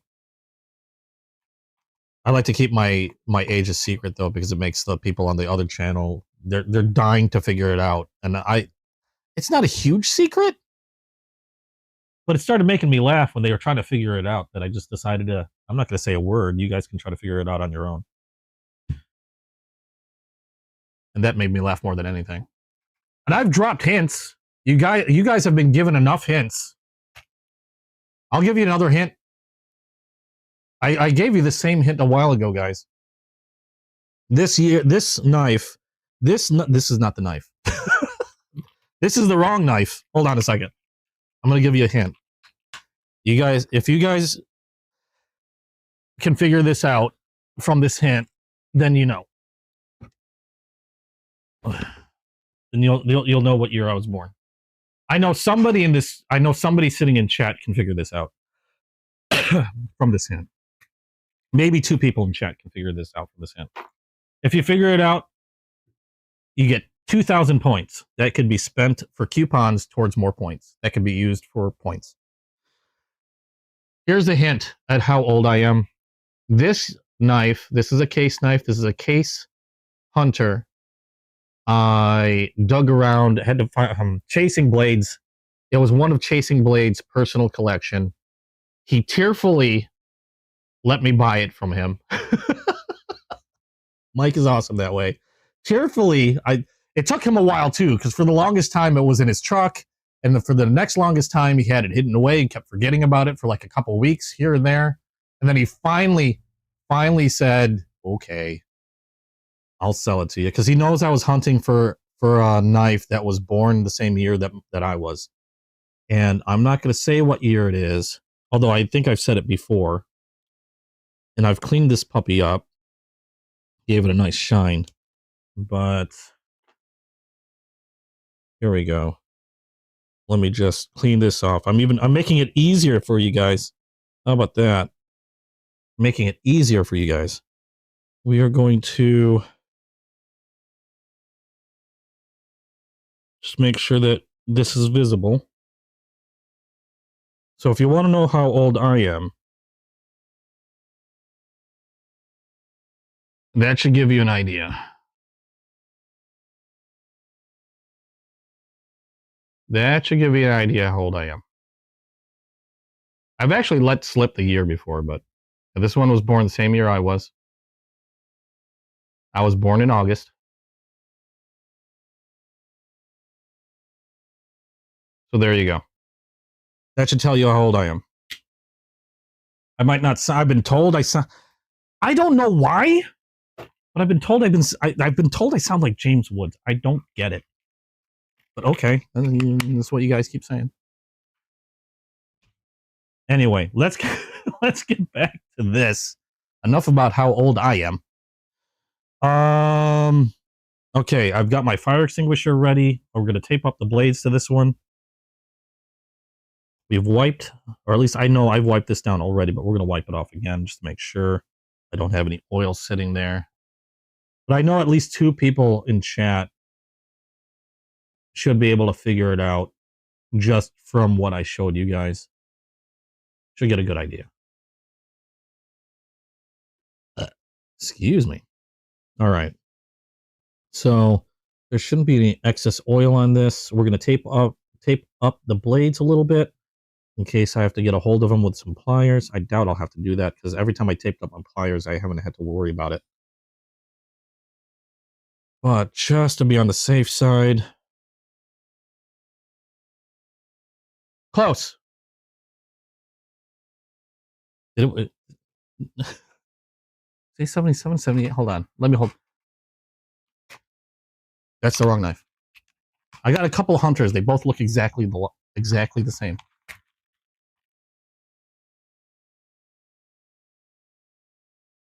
Hold on. Let me count this. 1, 2, 3. Yeah.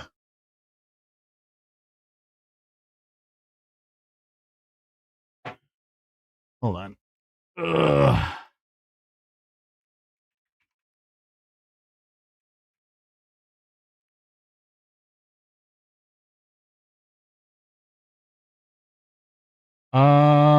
Close, but you guys are off. I had to relook the. I actually had to relook it up just to confirm that I didn't hold up something weird. But close. Went to the police academy after that. Former law enforcement? Awesome. Okay, I was taping this up.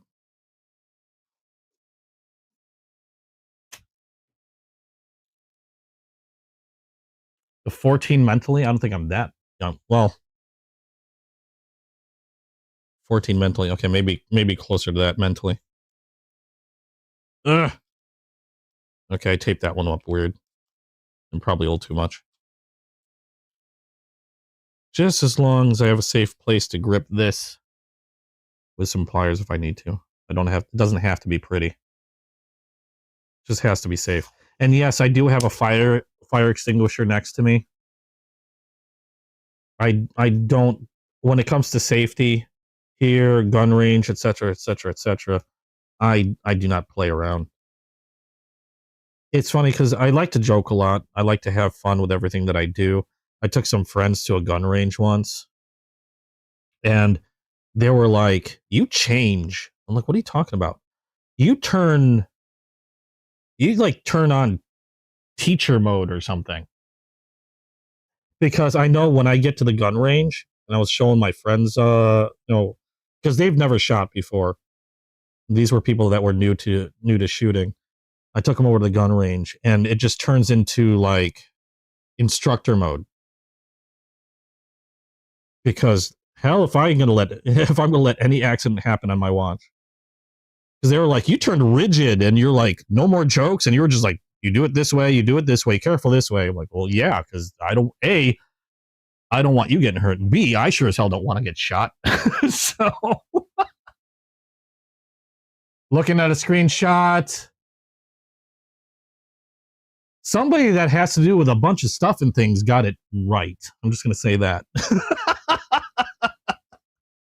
Somebody that has to do with a lot of stuff and things might have gotten that right. All right, so it's not that big of a secret now. I have a feeling that's going to spread like wildfire on my other channel. But anyway, okay, so we've got this taped up.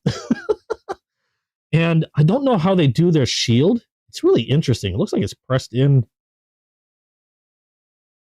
weirdly because it's a Browning deer. I don't know if you can tell. Is that focus? Thank you. Please?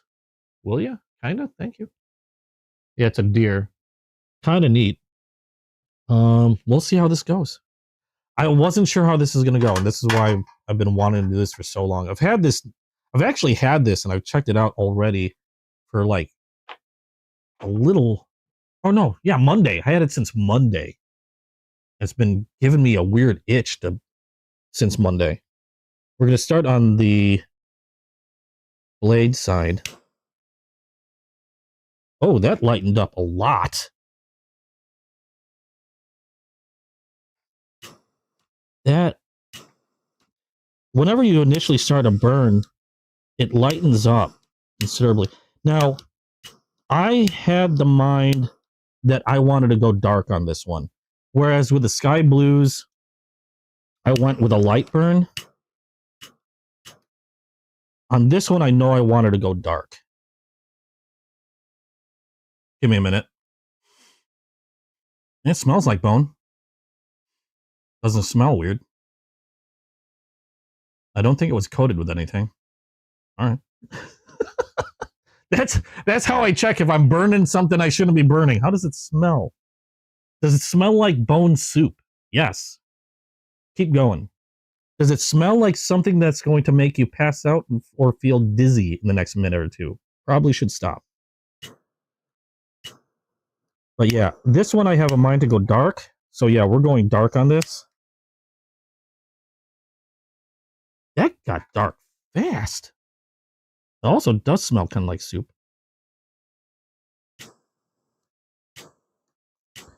we're starting with the bolsters, and then I want to hit those ridges and make them nice and dark.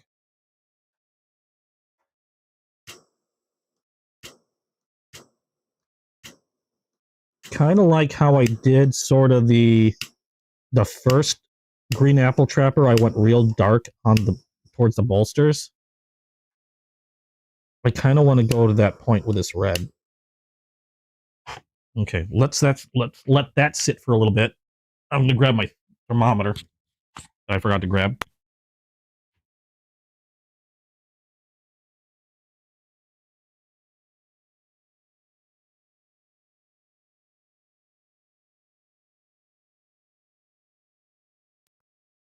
All right. I don't want to get too hot on this. We are at, we're well below 150. I'm trying also not to laser my eyeball. Okay, we're good. We're fine. I don't like going too close to 200 on these when I'm burning them, because I don't know if there's any other adhesives used or anything like that. I also don't want the bone to crack. So I'm trying to be careful to keep it down to a certain temp.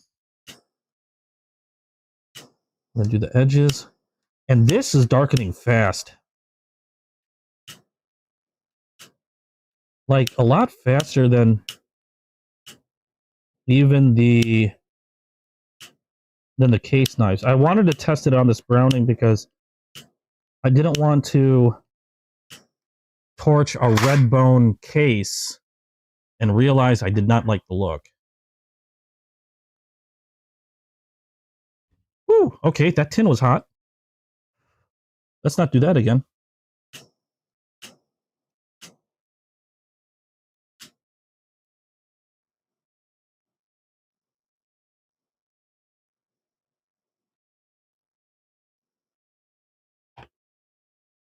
Forgot that tin was there.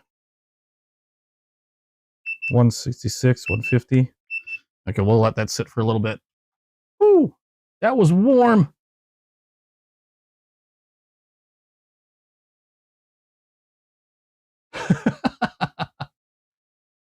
Nine months older than you, Morgan, yeah.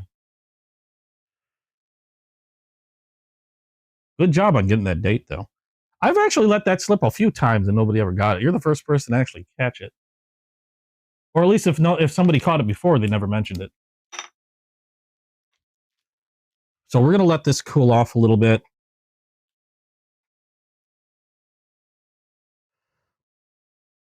And then see. Oh, that's interesting. Let me see something here. There's something interesting happening to the shield. And this is one of the things that I wanted to, another thing I wanted to test out. Where did I put those micro brushes? Looks like, and this is one of the reasons why I'm trying to be careful not to go to a certain temp. There's something that is coming out of where the shield, the little browning shield, is attached. I'm beginning to think, I wonder,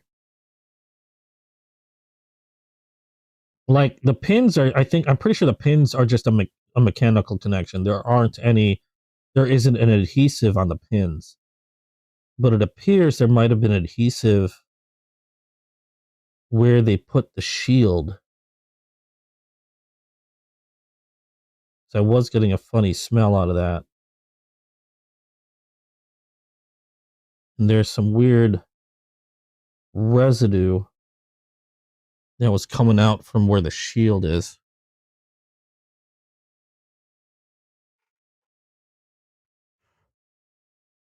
Okay.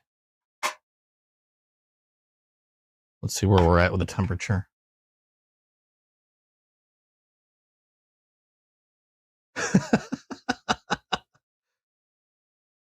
Yeah. You want to know something embarrassing? I couldn't remember what year. So I'm glad you were able to tell me. I'm at the point people ask and I'm like, I can't remember. Somebody do the math. I'm around that direction. I have a horrible memory. My memory is complete, but on my video game channel, I have the tagline that I like to play scary games and trying to remember what I did 5 minutes ago. Because I'm literally trying to remember what I did 5 minutes ago.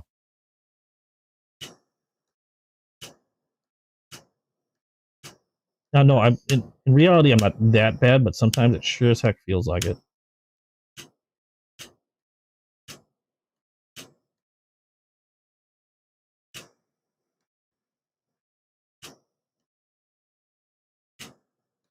Okay, we're getting, whoops, those edges done.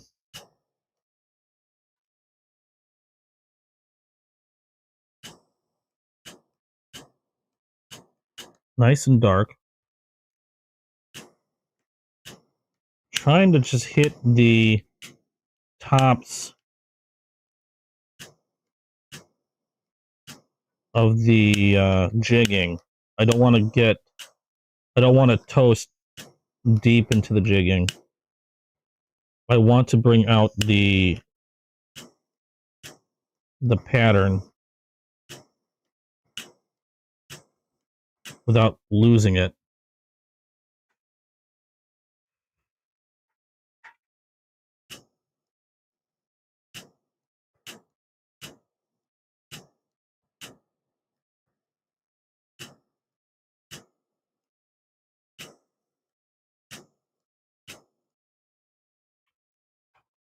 That actually doesn't look half bad.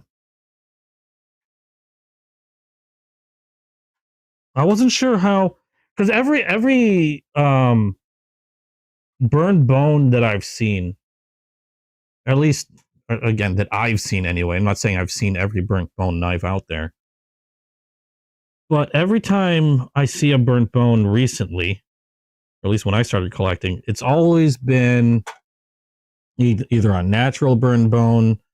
I've seen green and I've seen the blue, but I've never seen anybody burn a red, or at least I haven't seen one done.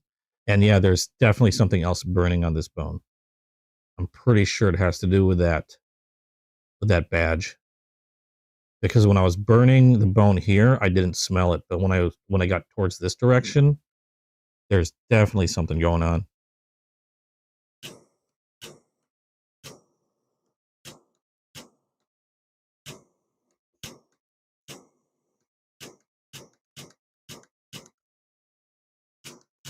Thankfully, I'm just about done. I should probably start with the other side.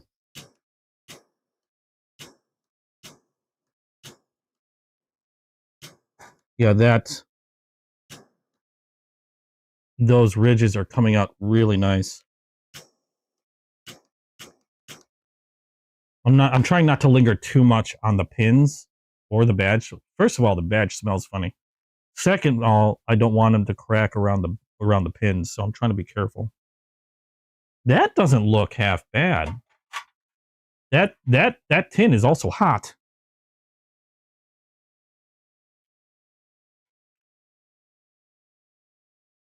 Okay, we are at 150, 160 at the highest. Wow, the tin's at like 180. I don't know why the tin's so high. Let go. That doesn't look half bad. It actually looks pretty good to me. Yeah, I really wasn't sure how that red was going to go. I wanted to test it out on this because again, this knife when I got it was roughly like $20. And it wasn't a bad knife. I was actually really impressed with it. I mean, for $20, that was a pretty nicely done trapper. I'm wondering who makes the Browning trap. I don't believe Browning doesn't make their own knives, do they? Or like, I mean, I'm wondering if they contract out to like if they're made OEMs like Frost, maybe Frost Cutlery, either Frost Cutlery, Rough Rider. It could even be Case, but I don't know. My guess is it's probably Frost Cutlery. If it's done by a separate OEM, my guess is Frost Cutlery. And if it is done by Frost Cutlery, they did a bang up job on this. Because that was a pretty well-made knife. And who knew applying heat to metal makes it hot? That's why I use these tins. That's why I have these tins set up the way I do. I have this tin sitting, it's just a regular tin box, except I have the cover sitting sideways on top of the body of the box. It's just a giant heat sink. Because I don't have a regular work table to work off of. Otherwise, I wouldn't be as concerned.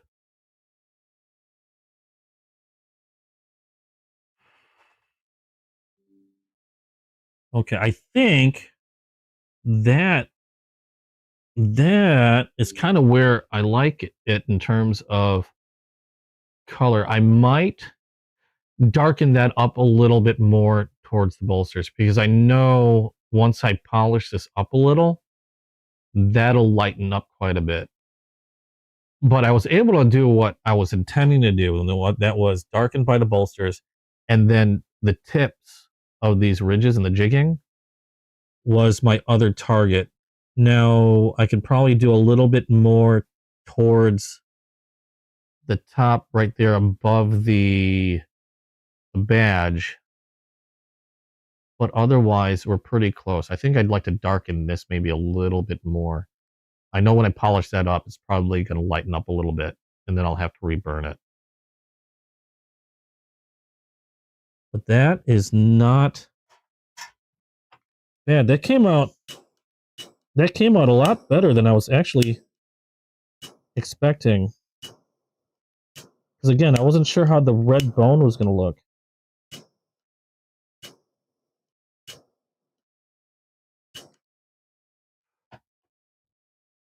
But that doesn't look half bad. We're going to let this cool off. And then we're going to take a look at that gray. Now, the gray, when I do this one, my intent is actually to go much lighter. I'm thinking of doing this more along the lines of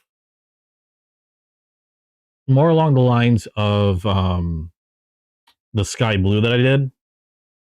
And reason being is I'm actually going for a very specific look. And the look I'm going for is kind of, they have a, they have an exclusive that Case does called a tin roof. And it consists of a gray bone similar to this, hand burned or hand fired, except that it has a different jigging. I can't remember the type of jigging the tin roof has, but I want to try to emulate the look of the tin roof. And it's just a light toasting more along the lines of how I did the sky blue one. And then what they do is they hit, like I did with the red, they hit the top of the jigging. It's just the jigging is much different. I think the jigging on a tin roof is much finer, like a lot of smaller lines, a lot more ridges on it than this does. And this is called a crandall jig. I'm trying to remember what they call the jigging on the tin roof. It's not a corncob jig. I can't remember. I have to look it up. So we're going to go with a light toast on this one, I think. And we'll start on the back on this one. Which is what I should have done with this, but because the back tends to show a little bit more without the badge in the way. Let's see how hot this is. Hold on, where's my coffee? Okay. And what did I do with my thermal? Here we are. We are at just above 100 on either side. Okay, not bad.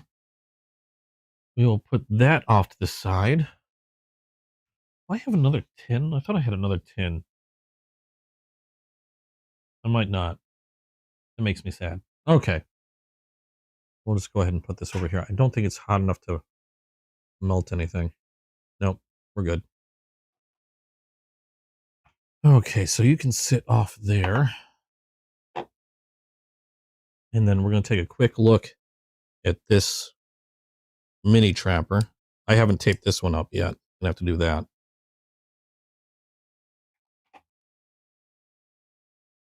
And once that cools off completely, we'll go back to the red one.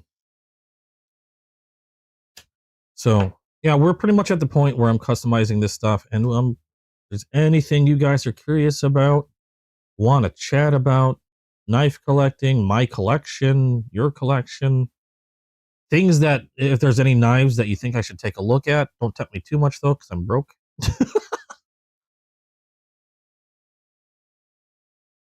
Oh, it's been, I think, now I've been collecting knives for actually quite a while. Admittedly, admittedly, it's been, when I've been collecting knives, when I first started collecting knives, the majority have been modern style knives. I had a few older knives. I even have one of the first knives I've ever owned as a kid still with me. I'm surprised I still have it. But everything for the most part's been pretty much along the modern route. Yeah, I had a few traditional knives before, but they weren't anything particularly like collectible, interesting, or whatever. Just probably, along the lines of something like that Browning, something inexpensive. So nothing like, I didn't even have any Rough Riders or anything like that. I don't believe. And it was just this year that I got into collecting traditional knives. Actually, just about the time I actually started making videos for this channel, or just about the time that I started this channel. I got curious. Somebody was selling some Rough Riders and whatnot. I decided to pick a few up, and then I started becoming kind of obsessed. I thought they were just neat little knives. Now they're at the point where I'm always carrying a traditional knife with me daily alongside my modern stuff, and my traditional knives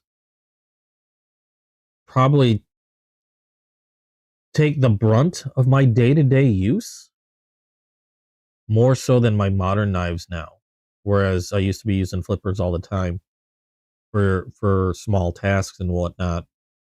Now I find that I'm using my traditional knives more often for things like that, and I've always got to have one on me now, compared to how it was before. And I didn't realize how big of a community there was when it came to these traditional knives. Hey, Darkwater, how you doing? Welcome to the stream. I didn't realize how big of a community there was for, I mean, well, first of all, the whole knife thing blew me away when I started talking to more and more people. But the traditional knife people were completely blowing me away. Like, I didn't realize how many different colors, patterns, etc., etc., etc. there were. And I just went whole hog into it pretty much this year, and completely fall in love with case. I have a couple of the more inexpensive queens. I want to check out some GECs. Problem is, a lot of those, like the American made queens and the American made GECs, are really expensive. I need a raise. How are things going, Darkwater? Okay, we're going to start on the blade side of this one. That lightened up. I wonder if that's a thing. It just occurred to me. I know people hand fire stuff to toast them. Does anybody ever do this where they lighten them up on purpose? Because they do this lightning thing before they start to get dark. And now it just occurred to me, does anybody ever lighten these on purpose as opposed to toast them? That might be something to try. Yep, smells like soup. That's an interesting look now that I'm looking at it, but came here to toast it. Gonna toast it. Can I put a brand squirrel knife? As far as I know, I own every squirrel knife that's commercially made. As far as I know, I've had Titan branded a knife for me. Actually, just this live, Titan branded a knife for me. And let me shine this up. It's a little hard to see with the wax on there.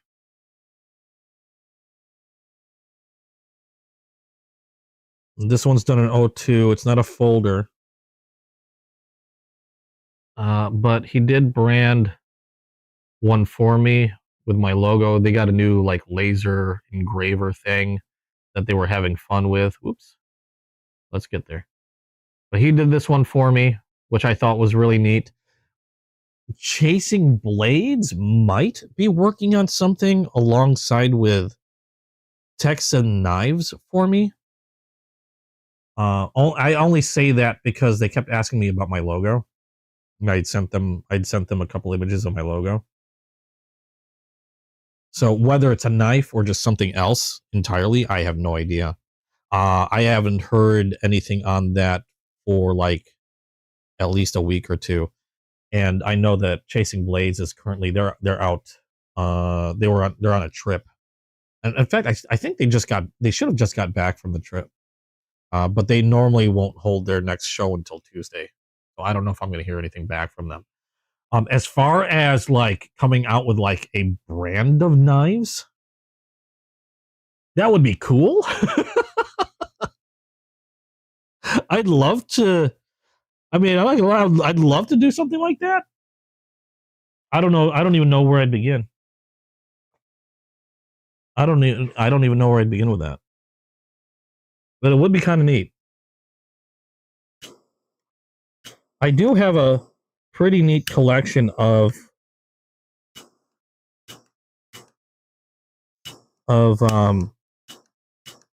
production knives that, like, for example, Case made.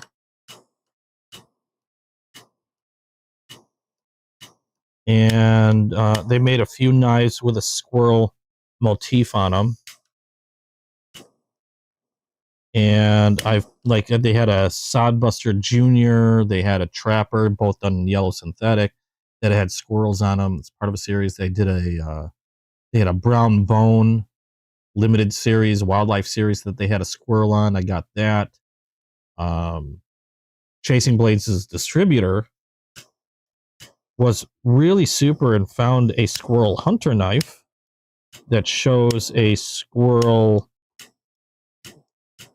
being treated by a bunch of hunting dogs. So it wasn't one that was necessarily in line with something that I would have grabbed, but at the same time, still really cool. It does have a squirrel on it.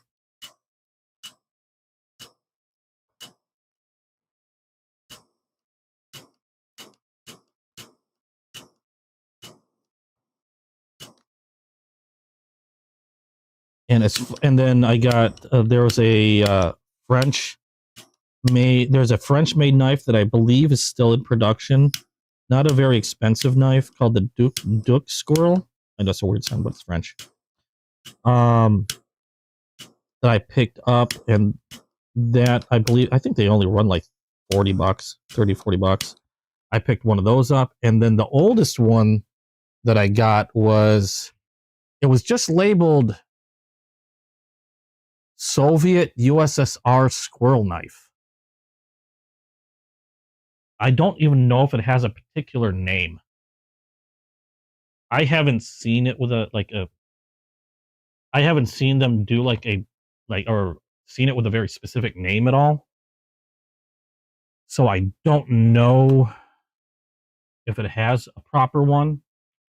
That one I know I've showed before.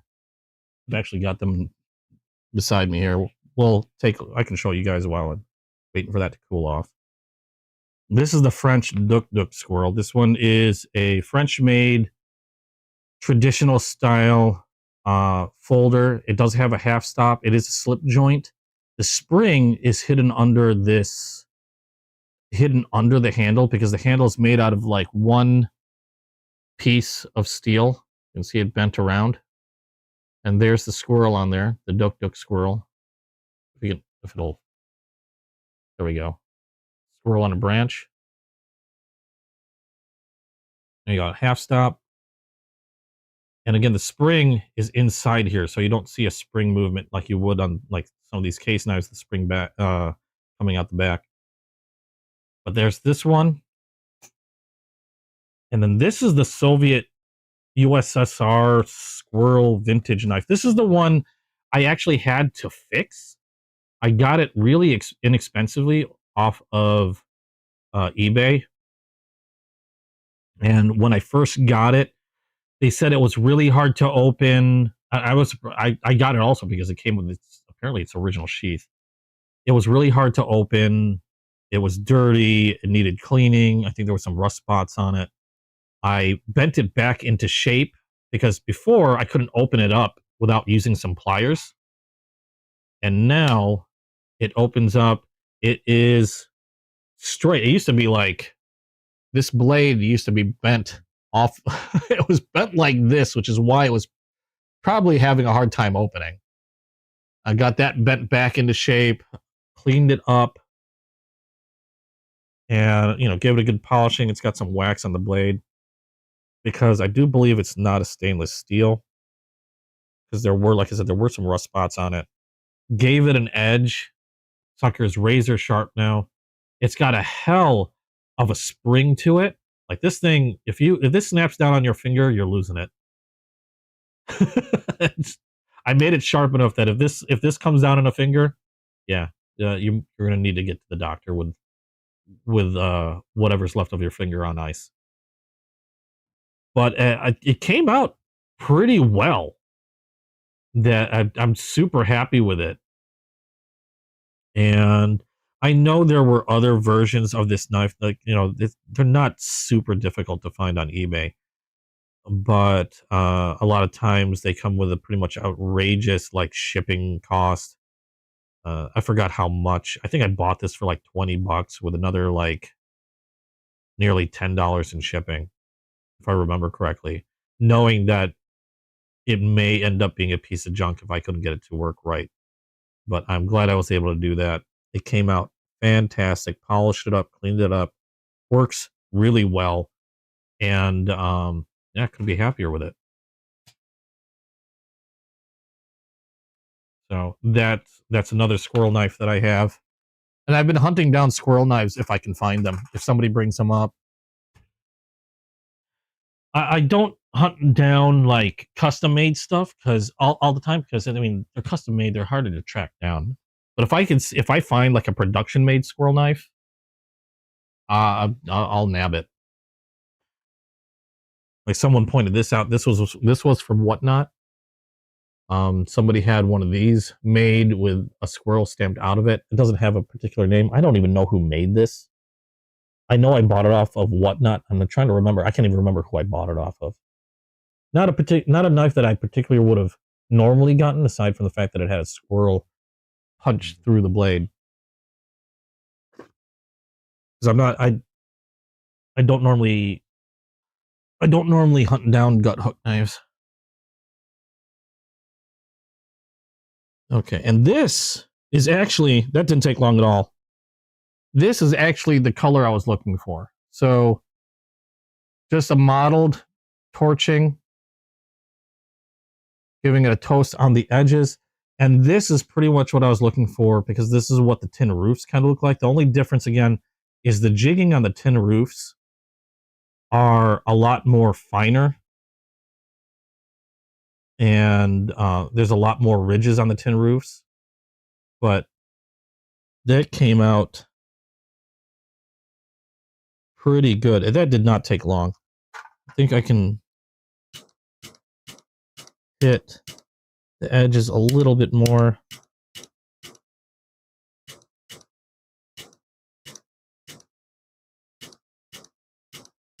But they all had like a mottled look to them that I thought was pretty neat. Just like a little hint of color on the bolster sides. I don't know why they called them tin roofs, but I don't know. I thought they were pretty neat looking. That's a pretty good approximation for a tin roof, I think. Take a closer look at that. You gotta be careful because I know this one's sharp. So a little bit of color added to the gray, and I think I'm actually done with this side. And then we'll do the other side of this one. What's the temp on this? Let's see if we can finish off the red bone. My thermometer. 96. Just over. Nope. Just a hair over 100. I can put that down. We'll get the red back up here. I've got knives everywhere now. But yeah, as far as I know, I've got nearly every squirrel knife in production that I could find. I'm not saying there aren't others that exist. I just haven't found them yet. Like I said, as far as case is concerned, I have every case knife, I believe, that has a squirrel even remotely put on it. I've got a few knives that were just were called squirrel. They don't have like a squirrel motif, but like, for example, the Remet squirrel doesn't have anything on it. It's just by name alone, it's called the Remet squirrel. And that would be this one here.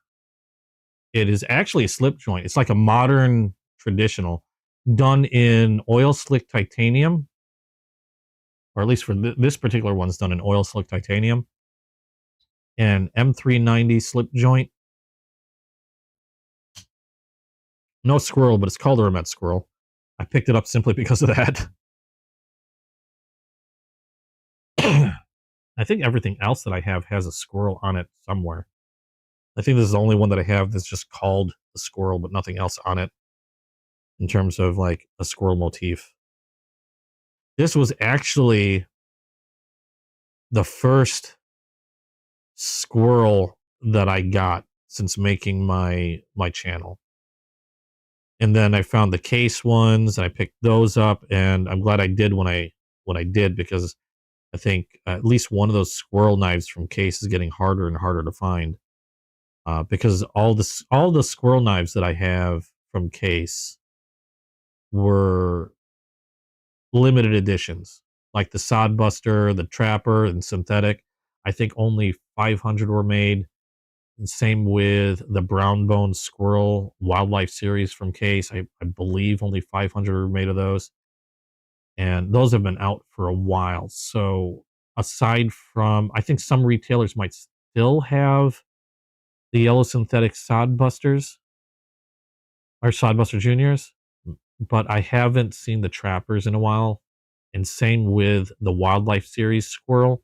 The only time I've seen another one of those has been somebody selling it on Whatnot, and even then, it's like the odd pop up. So, unless if somebody has any knowledge of another squirrel knife, I'd love to hear it. My wallet wouldn't, but I'd love to hear it. There we go. All right, let's turn this baby over. We're going to do the other side. And once we're done with that, we'll polish it up once it's cooled off. And we'll work on the gray once we're done with this one. This one did raise a bit of a stink. I think there was some adhesive on that shield. This one also does burn really, really fast. Like this one darkens up really fast. Still smells like bone though, so. And lightens up like bone right before the burn.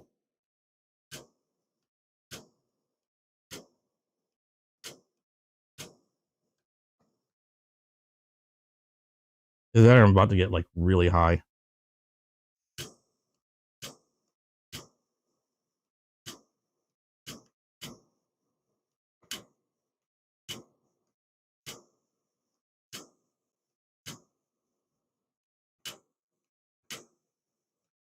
On a good note, this one finishes up really fast.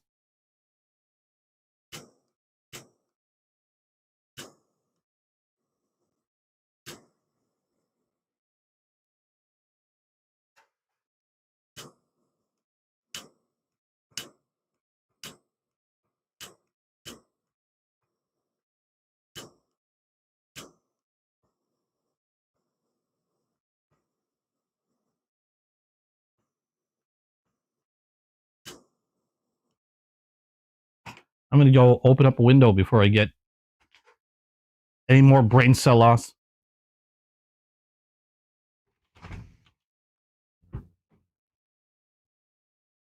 Well, it was open, but I had to open it up a little bit more.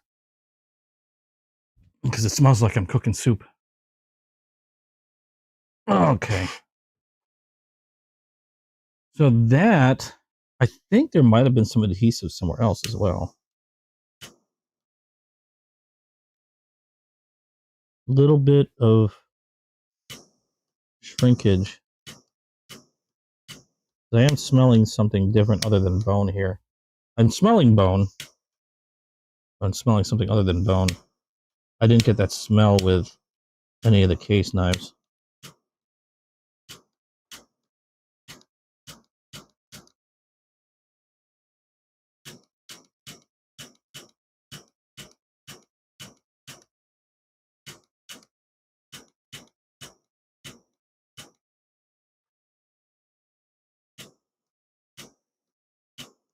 Okay, there we go.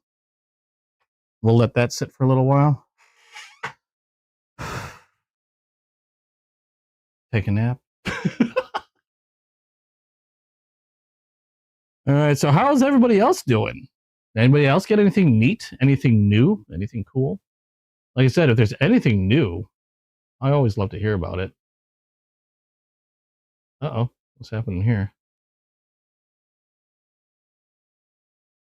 Are you kidding me? What the heck?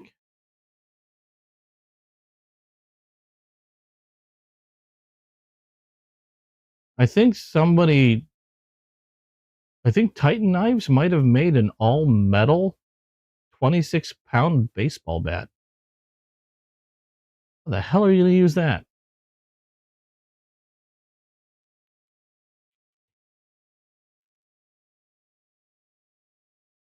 I think that came out actually surprisingly well.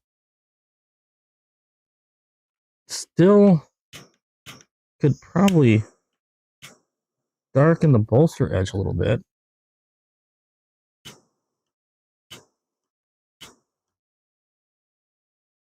We'll go with the blade side.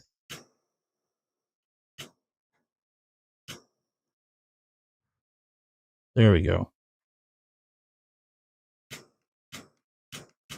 Now we're talking burnt bone.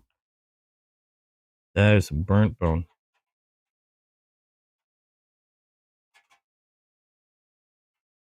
Yeah, okay. So I think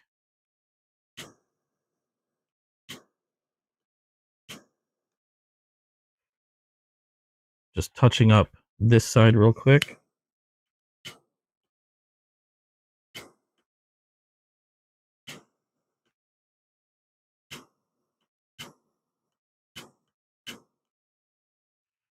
I think we're done with this one. Again, I wanted to get it dark. We'll let that cool off. And then I'll give it a good polishing, because whenever you burn bone like this, it also dulls it a lot. You lose a lot of that shine. And thermometer.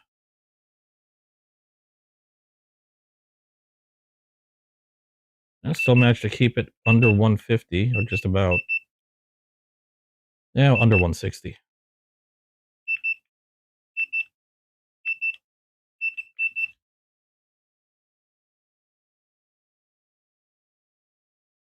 You just get the shinies that I send you. What went to who? I'm kind of curious. I'm always curious as to Brat. You know which one went to Brat. I'm just curious as to who decided to lay claim to the others that I sent you.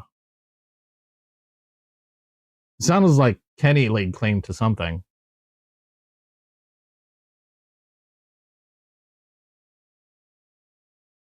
I should see if I can find, like, now that you mention it, Terry, I should see if I can find like a miniature squirrel-shaped branding iron. I wonder if somebody can do that. I know they can't do a super detailed like logo version, but if I can do like a very simplified type thing, make a little miniature branding iron, that'd be kind of cool. My girlfriend walked in. She said, smells. Oh, you guys are fighting over the motorcycle knife.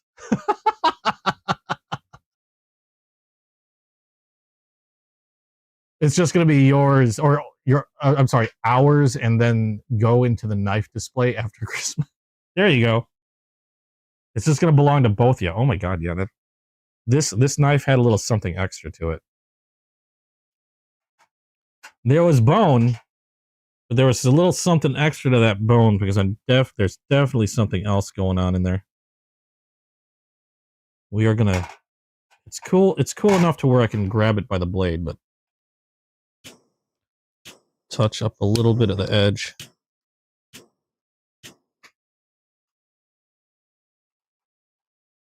And I think once I'm done touching this edge up, I think we're done.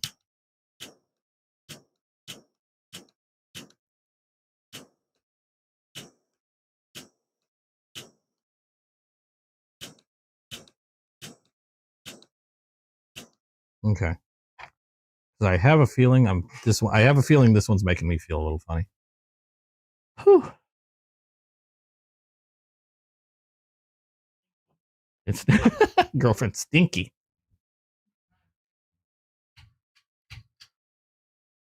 Turn the fan on. I had it on low. Okay. I forgot what else I sent you. Oh wait, I sent you like a venom knife and something else. I can't remember what.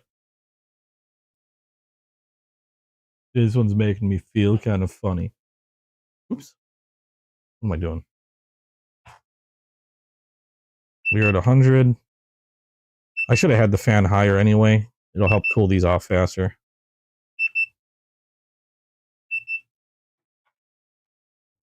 Otherwise, I think we're good in terms of how deep I wanted to get that burn. I don't think I'm going to be able to get it darker without causing issue.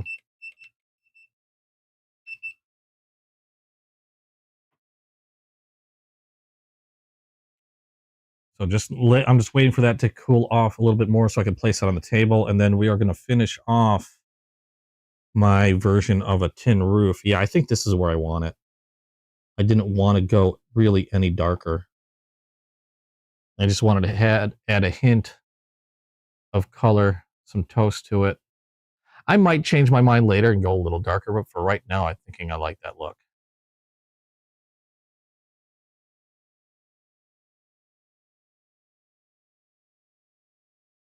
Kenny's pocketing the orange knife. She's also getting the... I thought you said... Because I mentioned the venom, and you said that she was getting rid of all of her venom knives, or whatever you call them. Yeah, I like that extra color. Still debating on whether I want to do the other one, but I still think I want to keep one normal. And I also did really like how that gray looked on the larger trapper.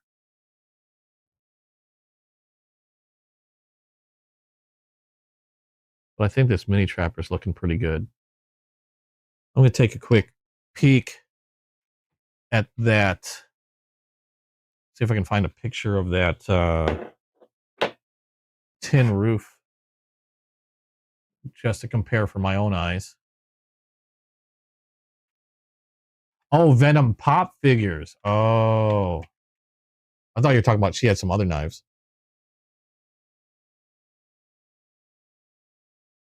Look at Discord. Let me look. Miniature steak brand. You found some steak branding irons. That would be great, but I'm pretty sure those are a hell of a lot bigger than what I'm looking for. I'm talking about like tiny. Like if I wanted to brand, say this was flat and didn't have any jigging to it, I wanted to put a brand on it. Like it would have to be like obviously smaller than say the scale of a trapper. Although, branding my steaks when I cook them wouldn't be that bad either. That'd be fun. I'm only going to eat it like a few moments afterwards.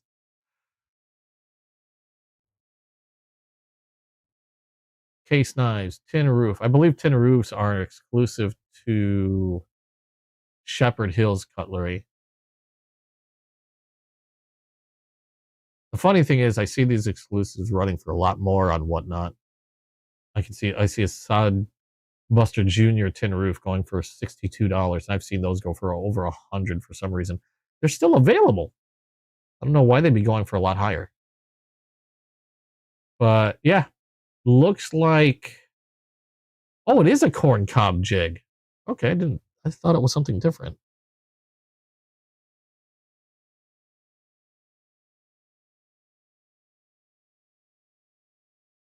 Okay. I got the burn about right. It didn't go much darker than that. So I think I did a pretty good approximation for the tin roof color.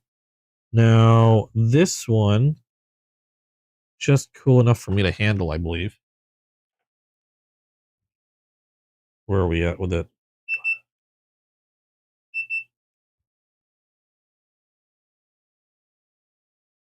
Okay, we're under 100, so I'm going to go ahead put this down on the table. For now, we'll polish that up as soon as I'm done with this. Now, we're going to try to do the other side roughly the same, just a light toasting. And this one, oh, I think I have the fan on too high, because holy cow, that flame was coming back to me.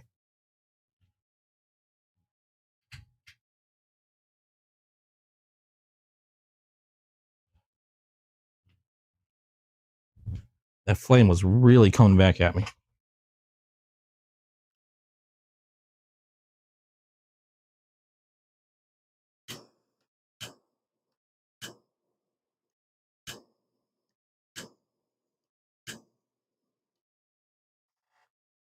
Okay, that's even better. It's blowing the fumes towards my face.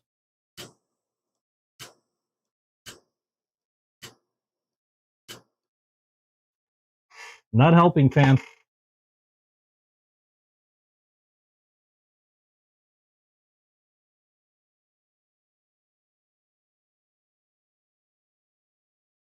I forgot I reversed the fan for the colder weather.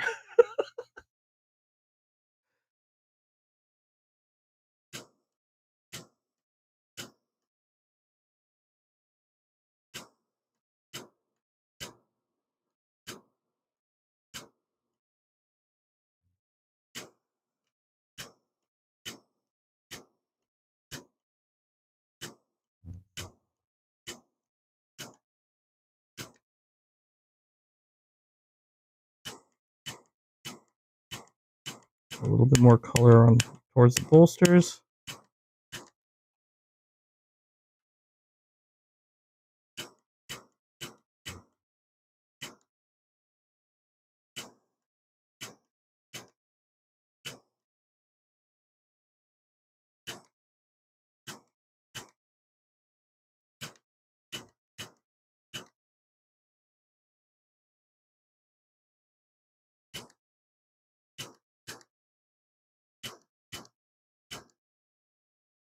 Okay, I think we're actually just about done here.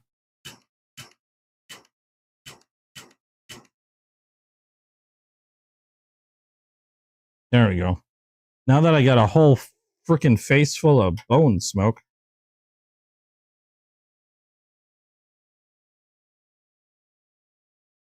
Yeah, I got that just about the same on both sides. Maybe a little darker on this side.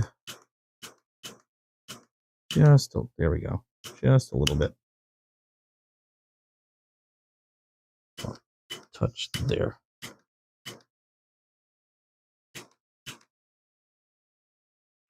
There we go. Okay. Now, before you ask if I'm wearing a mask or anything, I probably should be wearing something, but I know a mask isn't going to exactly help with like vapors. In this case, just having the window open and a fan going should help.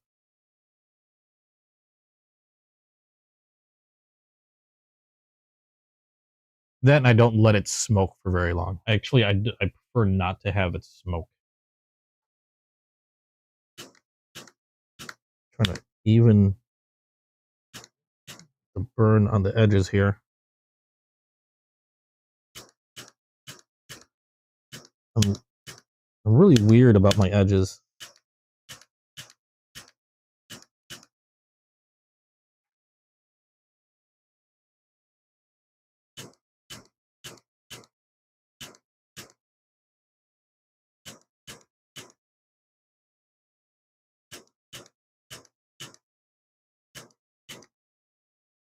Okay. And again, like I said, it's possible I might decide to go a little darker, but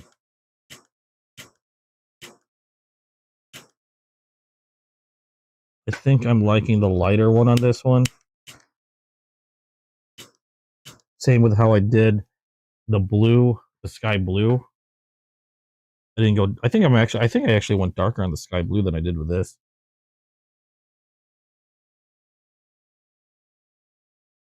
That really makes the ridges pop.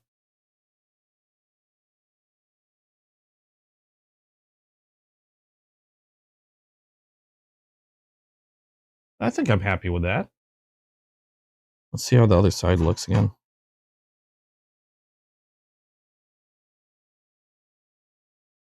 Yeah, I think that came out really well. Whoa. Hit that edge. I don't need to be cutting myself again. I'm surprised I don't even know how I cut myself like that. Okay, let's see how this one's doing. Because if it's cool enough, I'd like to polish this up. Yep. Okay, while this one cools off, I'm going to take a sunshine cloth to the red bone. And we'll see how that looks. I'll use an older sunshine cloth. We're going to remove the tape as well.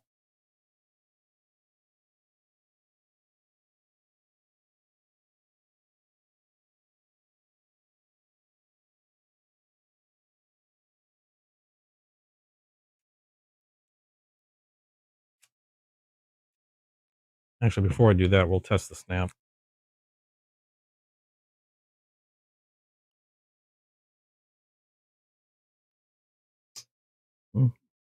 Still good.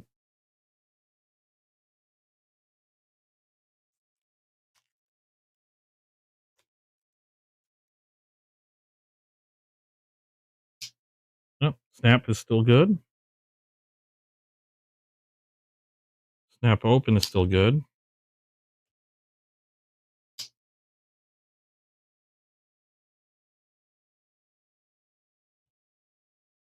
It's not hitting the springs.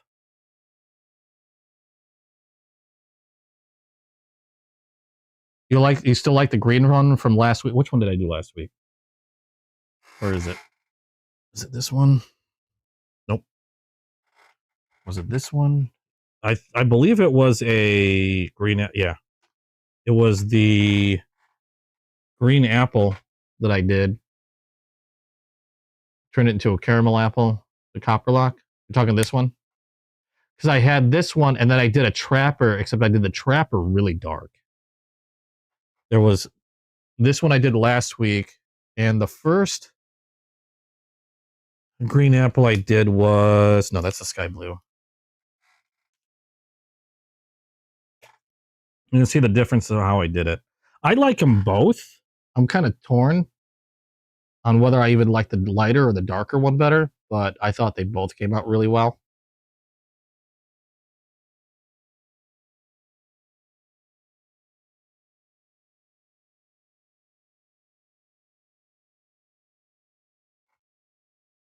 But I did really like how these trappers went, or the green apples come out. I'd love to do more green apples.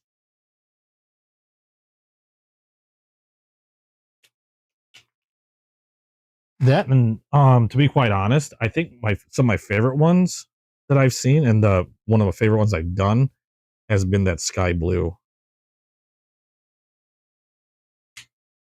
And which was, I don't know, I showed it earlier again, but this one here. This one I think is one of my favorite ones that came out when I burned this one. I just love the contrast, the color on this one. Green apples are still some of my favorite case knives. I don't know what it is about the green apple that I just really like.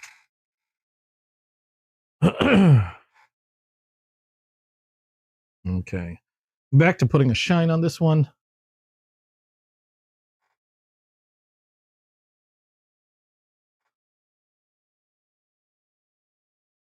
Oh, yeah. Now, before, when you burn these, like I said, it dulls it up quite a bit. I really love these sunshine cloths because it really brings out a good shine on these. Even on metal and even on the bone, it shines the bone up really nicely. Let's see here. There's a lot of interesting patterning going on inside this bone.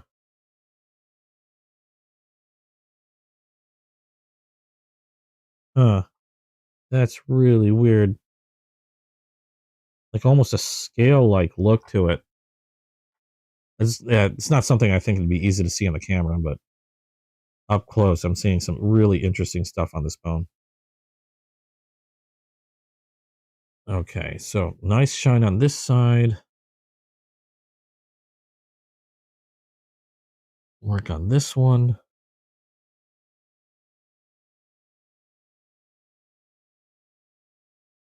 The only downside is I can't really shine up like the inner crevices, not without spending a whole lot of time and probably something like using something like a toothpick or I don't know, one of those small brushes and getting into each of those crevices. But I think the contrast in even in the shine looks nice. Got a little bit of shrinkage, not a lot.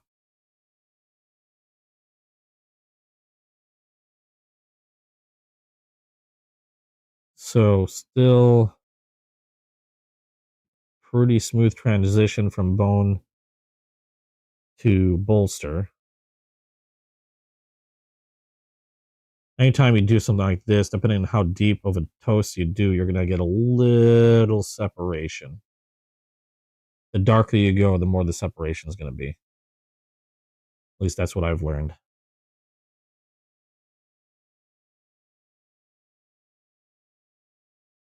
I think we got a nice shine on this. Shine up that shield a bit.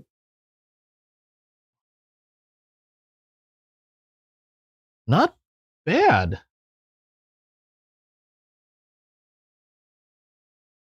Now, I don't think I want to go darker than this because I feel like I might start running into some issues with the bone in terms of like the integrity. So I'm trying to be careful because there is a tad bit of separation there. So I don't think I want to go any further in burning this, but otherwise not too bad. I wasn't sure how that red would look. It looks pretty good to me.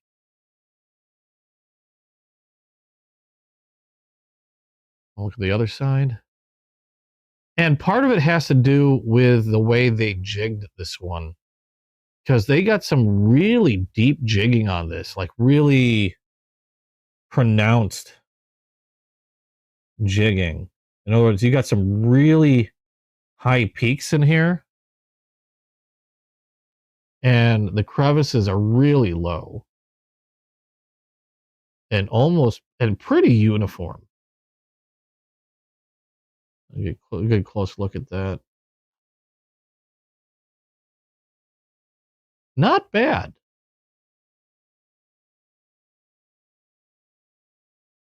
I'm unsure if I want to do a case knife this way, though. I'm going to see how I feel about this one, get some more opinions on it. I like it.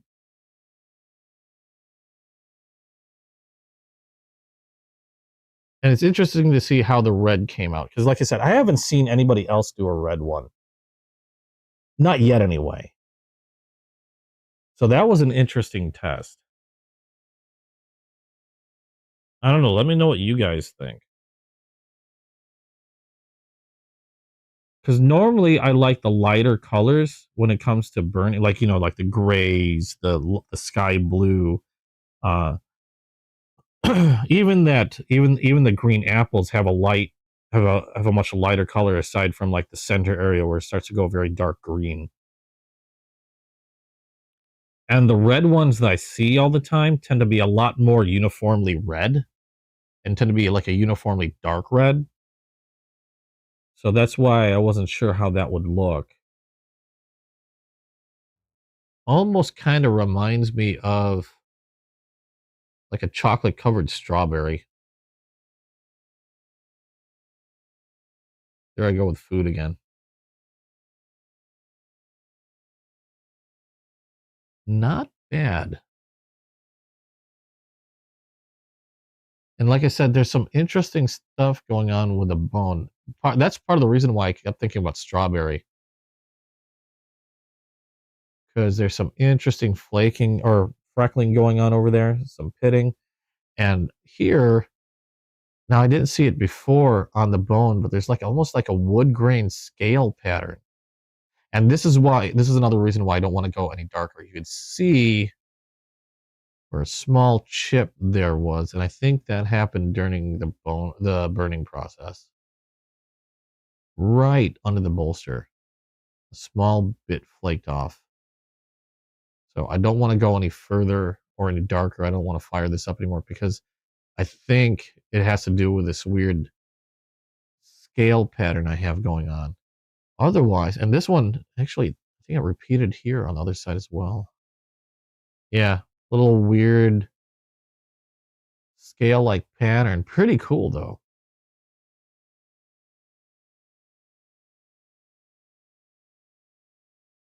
And I don't know if this is something that I can clean up. And this is why I think there was some adhesive used, at least on the shield. You can see when I first got the knife, I wish I had taken a photo of it. But when I first, before I started burning the knife, that was pretty clean. There was uh, none of that like black stuff you see there surrounding the shield. That only came up and out when I started doing the burn. So that's why I was wondering if they used some type of adhesive. I'm wondering if that's where I was getting the slightly weird smell. Because it did not. I mean, it smelled like bone when I initially started burning it, but then there was something else going on, and I think that might have been it. I don't know if that's something that I can clean out from the crevices because it's a pretty hard material. Now, I never got anything like that from any of the badges that are on any of the case knives. They've all been pretty clean. Nothing popping out from around the badge or the pins. Now, I think we're pretty good. Let me take a look here. There's a few spots.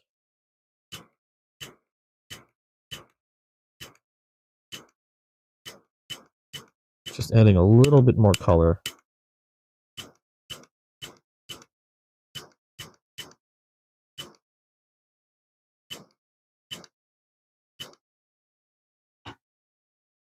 There we go. I think I'm good with that. I don't know. Let me know what you guys think.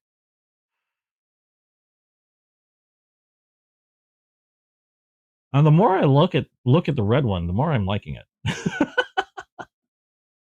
Sometimes it takes a moment for it to settle in my brain. I wish, and this is going to be one of those cases where I wish I had a second one to compare the color to, before and after. I mean, I know what it looked like, but I'd love to. That's one of the reasons why I like to grab two before I burn one, is so that I can compare them side to side. But the only reason why I didn't grab two of these is I think he only had one, first of all. And secondly, again, I was just going for an inexpensive knife to test, and I had in my brain that this was just going to be a test, so I didn't really think about getting a second one.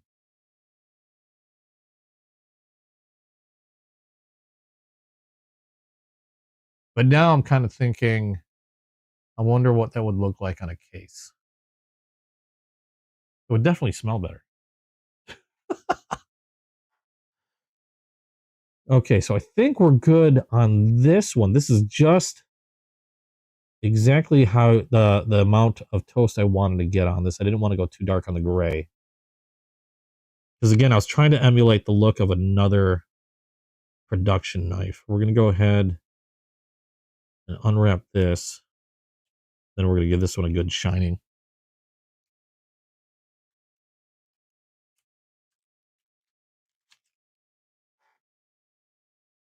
And did you guys have any other questions? Anything going on? Oh, I forgot to change my screen. There we go. Hey, I can see again. Any questions about my current collection? Because I know I'm not getting a lot of new knives in the upcoming weeks. I'm still a part of the monthly knife club, so I know I'll be getting at least a knife from them. But because of what's going on with medical bills and dental bills and stuff, I'm kind of putting the kibosh on a lot of new stuff that I would have loved to get, at least until we figure out the billing situation. And I still have like a crap ton of knives from when I started collecting. First of all, and there's a lot of knives that I've got even just before starting the channel that I haven't done any videos on. And I might be, some of the videos I'm thinking about doing are doing like a look back at some of those earlier knives. And for example, like, compared to a lot of the knives that have come out recently, would they still be considered good knives? And also, doing videos on like favorites, like favorite knives in my collection, favorite budget knives in my collection, or just favorite overall. Also think about doing things like, were there any knives that I regret getting? Admittedly, I don't know if that'd be a very good video because there aren't too many of those. I know there's at least 2 or 3 knives that I did regret getting. But at the same time, if it's something that I generally don't like, I don't hang on to them for very long.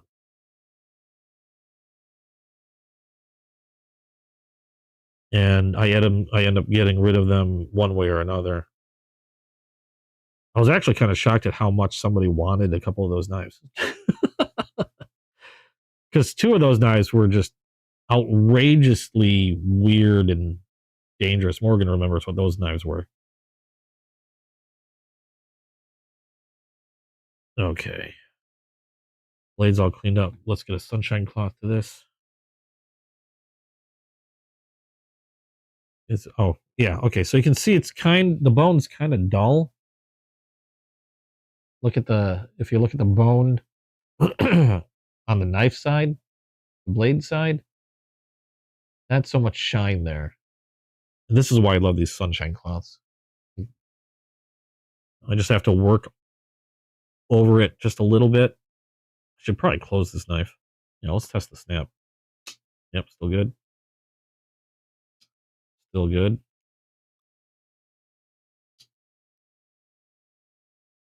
I didn't clean any of these. This does have, I think there's some gunk in there because I didn't clean any of these yet. Yeah, there's something going on this one. Not quite sure what. I think there's some gunk caught in there. This one's going to need a cleaning. But we're just going to shine this up because I want to see how those scales look.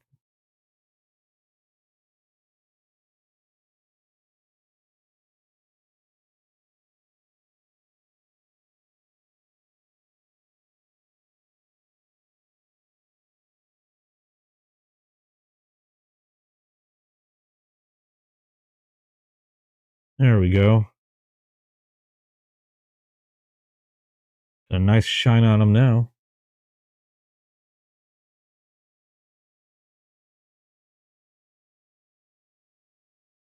There. Much more shiny. Nice and glossy. Color's where I want it. I might possibly darken this. I don't know. I think it's, yeah, no, I think it's pretty fine. Maybe a hint towards the bolsters. Let's take a look. Let's try that. I don't want to do it too much because I know if I hit the edge wrong,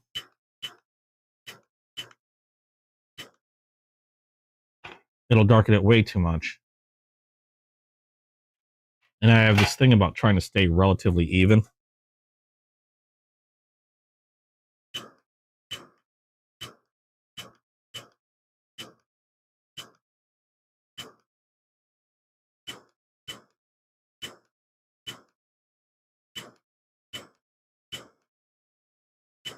There we go.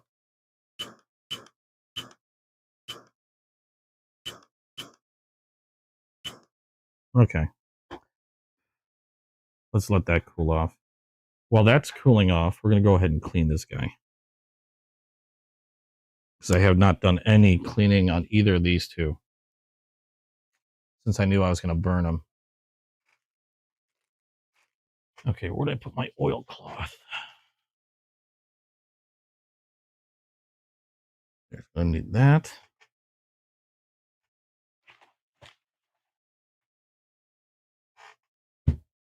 Close that. And what do I do with that other oil one? Ooh, coffee. Cold coffee.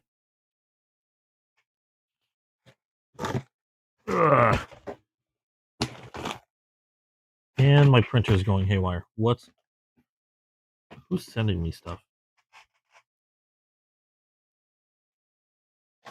I don't know what I did with my oilcloth because I just had it in hand and I completely forgot about it. You know what? Be right back. I have to hit the washroom. I've been doing this for a while now. I should probably not take my microphone there with me. Keep yourselves entertained. Be right back.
Okay, it is getting dark already.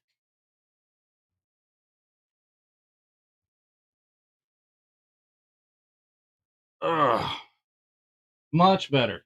Yeah, no mic there. Oh, that coffee I was drinking earlier. Okay, oilcloths. There they are. And let's make sure my hands are nice and dry. So, like some people, I wash my hands. All right. Now we are going to go through my cleaning process. Where's my oil that I just had a moment ago? I keep moving that stuff around. There we go.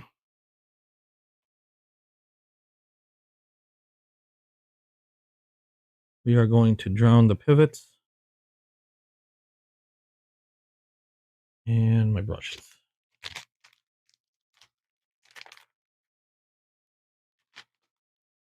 There was a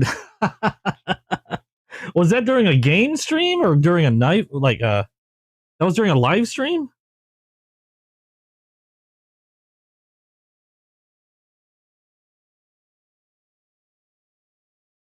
Pretty sure there's some people that would have paid for that.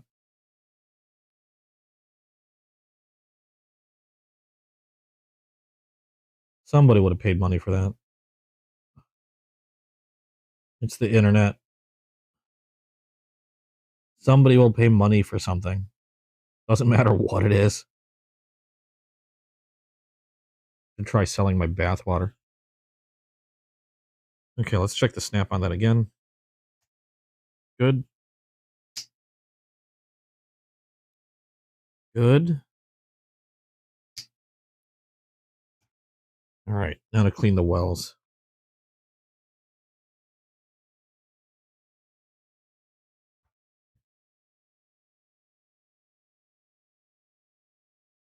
I'm assuming she forgot she had her mic on.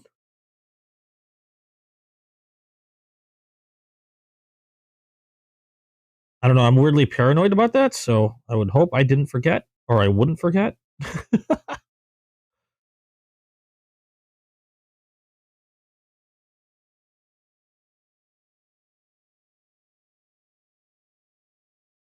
Well, in my gaming stream, at least, I'm normally wearing a headset, so it's kind of obvious to me when I still have it on. I know when I'm doing this, I'm using something completely different. I'm using a lapel mic.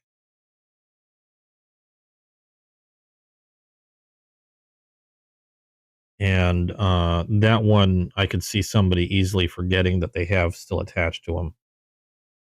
Because it's a very small, well, you guys saw on the screen, it's a very small mic.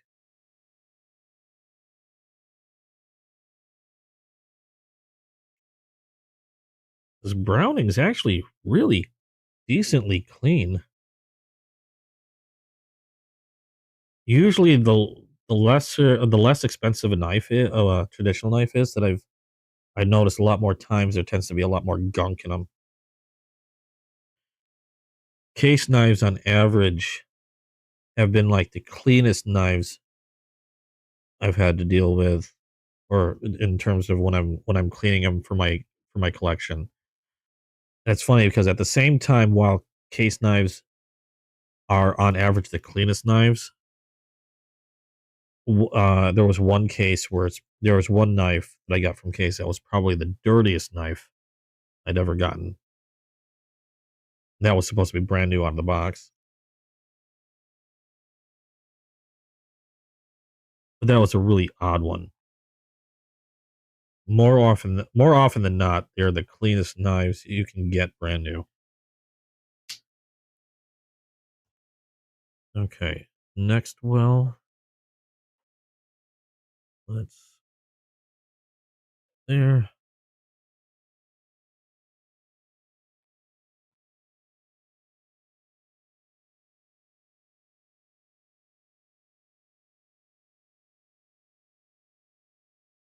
This one's going pretty quick. It was a drinking stream? Well, okay, well, that might explain it. She drunk? I don't drink, so. And not because I think it's bad. I mean, I don't have a problem with anybody drinking whatever, but I have I have medical issues. It's alcohol doesn't work well for me or with me. I miss it.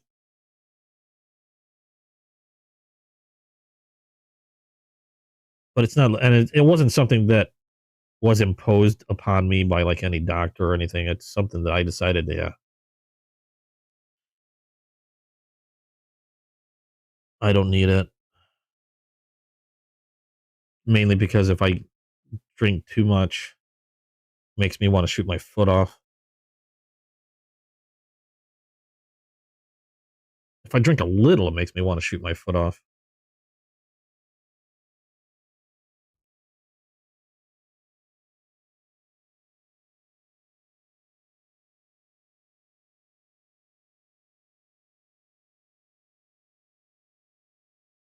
I do miss it. I used to like having a nice small bottle of sake or even a tall Guinness every once in a blue moon.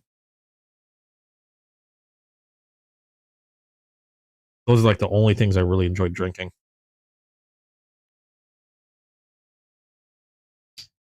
Okay, so I think we're good there. There's going to be a little bit of runoff as the oil makes it through the springs. But this was a pretty surprisingly clean knife.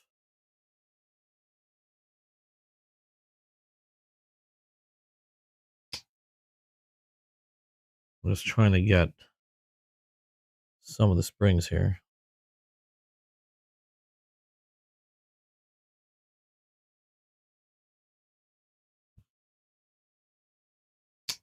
There we go.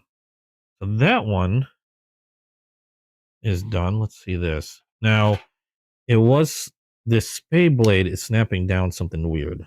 So I'm thinking there might be some gunk in there.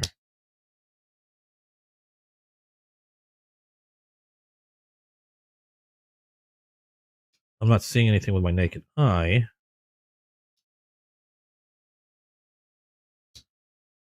Let's start off with getting the pivots oiled up, cleaned. Need a new brush. Crimson! You stepped out from the shadows. Wait. One of the ladies... Oh, are you talking Crimson? I don't think Crimson accidentally went to the washroom with the mic on. That I remember, anyway. The only time I think she ever streams is when we're doing a co-op. I'm pretty sure I would have remembered.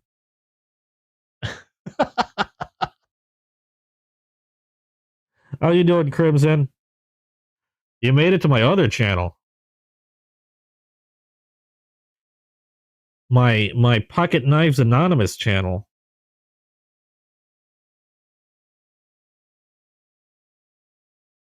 I just finished burning a couple knives. I don't know if you were here and lurking. And I'm just now giving them a good cleaning. Making sure I get any gunk and stuff out of them.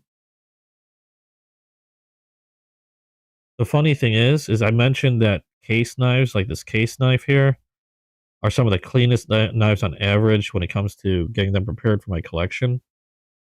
This case knife was a little dirtier than the Browning I just did. That was only $20. The Browning was exceptionally clean. This one has a little bit of gunk in it.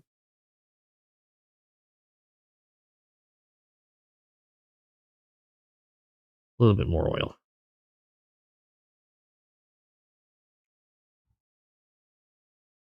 You have a...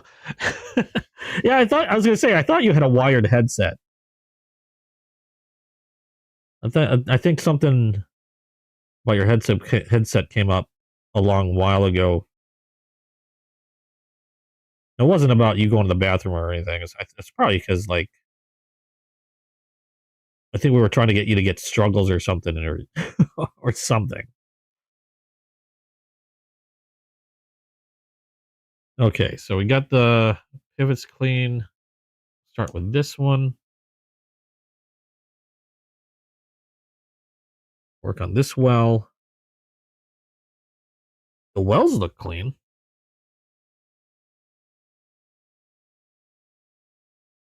Then we just had a bit of gunk in the pivot.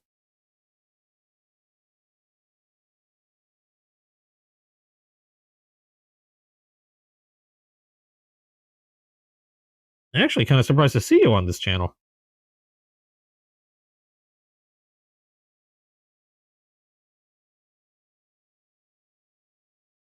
Trying to wipe away all the excess oil that I just poured down this thing.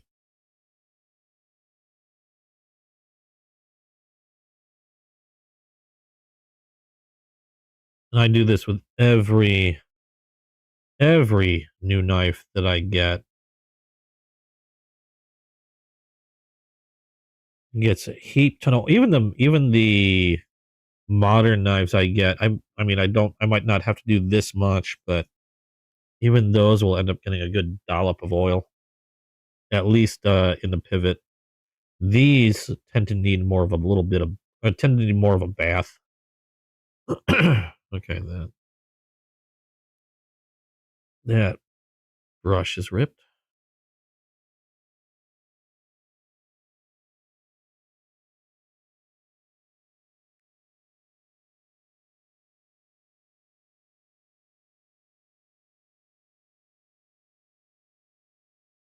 Almost got most of the oil out. There you go. Nice snap.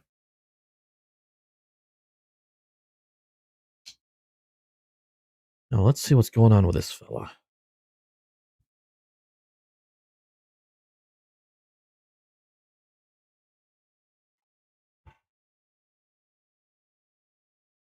Okay, we already put some oil in the pivot. I'm going to need a new brush. That one's falling apart.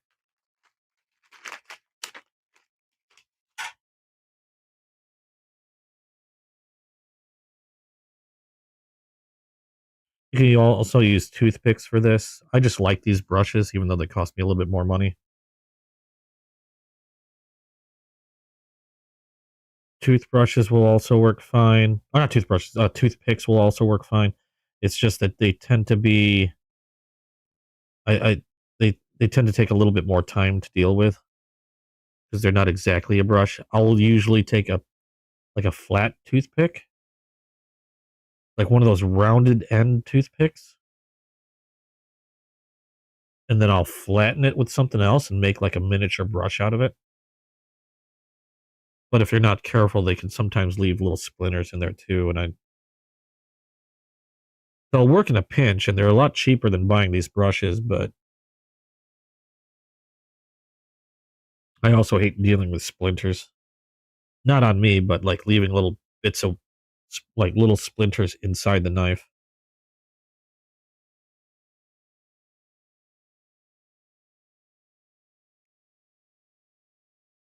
All right. Just getting rid of the excess oil, and we'll be done with this one.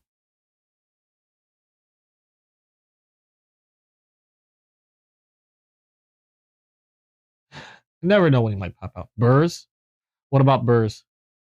On this one, now these two knives I already took a look at prior because I was trying to plan ahead on which ones I wanted to burn, which is why I did the mini trapper, not the big trapper. I already decided that's what I wanted to do. And when I did that, I already took a good look at the blades themselves. And every case knife that I get, and some other knives also, not just case, but nearly every case knife that I've gotten has a small burr on the edge. Now, at first, I was like, well, they're just doing a horrible finishing job. And then somebody else told me, well, that way you can tell you got a brand new knife and nobody fiddled with it before. And I was, so, I've got I had these case knives that had a burr on them. And found out first of all, it's really easy to remove the burr. Very easy to remove the burr on the blades. And as long as you do it right, once you've removed the burr, oh, they get razor sharp. Like, holy cow, can these get sharp once you've removed the burr. So I don't know if it's really an intentional thing. But since then, I haven't had a problem with it. Like, I haven't been disappointed because, oh crap, this knife has a burr on it. No, I haven't been disappointed by that at all. Because I know as soon as I remove that burr, this thing, I'll generally be able to shave with it. And a lot of times, to remove that burr, you don't need much more than a leather strop with some stropping compound. And in some slightly tougher cases, maybe just a really extra fine ceramic rod. And that burr comes off really easily, really nicely. Like, anytime I have a case knife, the first thing that comes out is this. Where is it? God darn it. every time I talk about something, I realize I've picked it up and put it somewhere else. And now I don't know where I put it.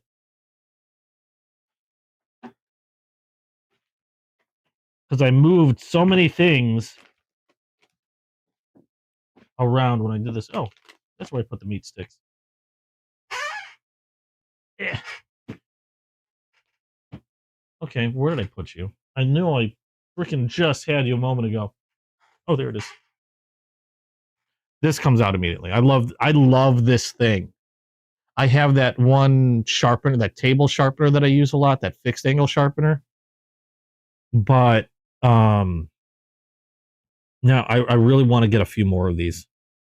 This has been probably the most used sharpener that I have in my sharpening arsenal.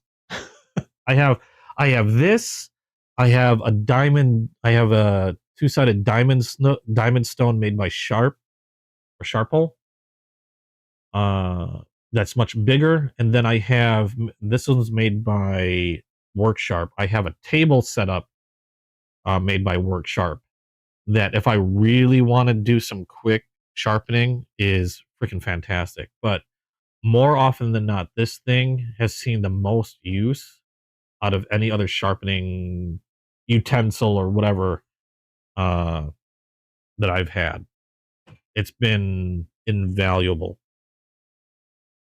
And this is the thing that I'll end up using when I get a new case knife and I need to remove that burr that we were talking about. And you'll see this cut right here on this cloth. That was because on that one razor that I showed you, the maple brown burl razor, I had removed the burr from that, and I was doing what I'm doing now, which is just cleaning it off. And as I cleaned it off, it just casually tore into it because I wasn't being. It almost got my finger. I almost did it again. I felt it. I felt it get into the cloth, and I stopped immediately. But that's how sharp that thing will get it, just removing the burr. All right, let's see how that snap is now. A little still on the stiff side. Oh, no. Just had to work the oil in there. That was weird. Nope. Fine now.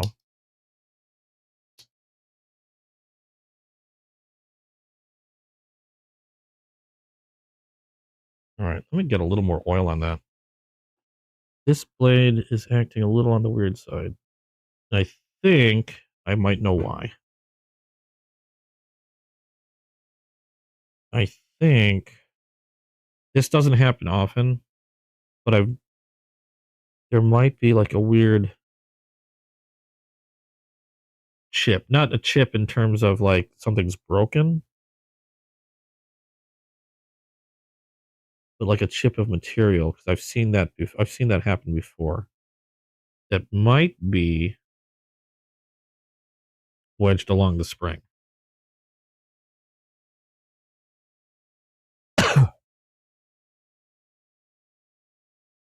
And if there is, it'll usually come out here. Oh, there was something there. Come on.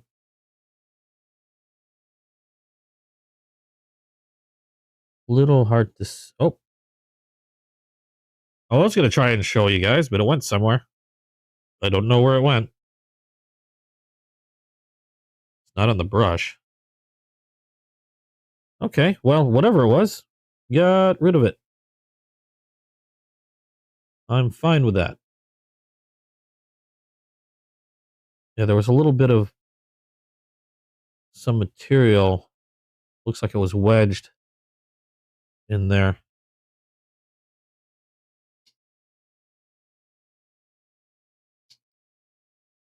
They're now in a secondary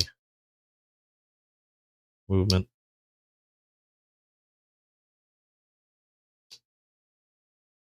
Not hitting the spring. Nope. Making sure I don't have any flat spots. Not hitting the spring. Yep, okay. Well, now it's acting fine. Needed to work that oil in, I guess, and get rid of whatever that was. Cool. Okay. I was getting worried there for a little bit. I was like, oh no, don't tell me that there's something wrong with the knife, and I just burnt it.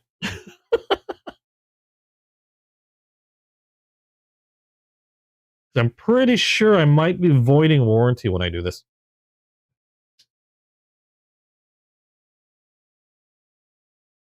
Okay, I think we are good.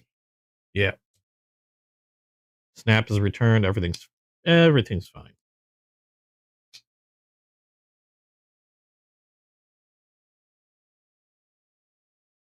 Just giving it one more of a once over. Let's see if there's any movement. Nope. Blade feels solid. Getting a weird. It happens once in a while, but like some secondary. There it is. What's causing that? It's like it doesn't seat all the way in sometimes.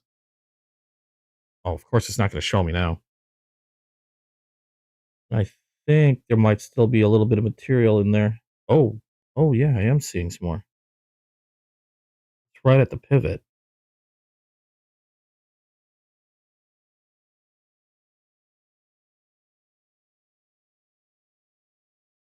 I don't know if I can get that out.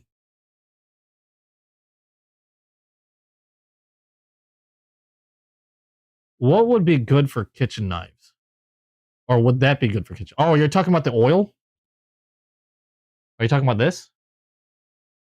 Crimson? If you're talking about the oil, this is great for kitchen knives. This is Japanese knife oil.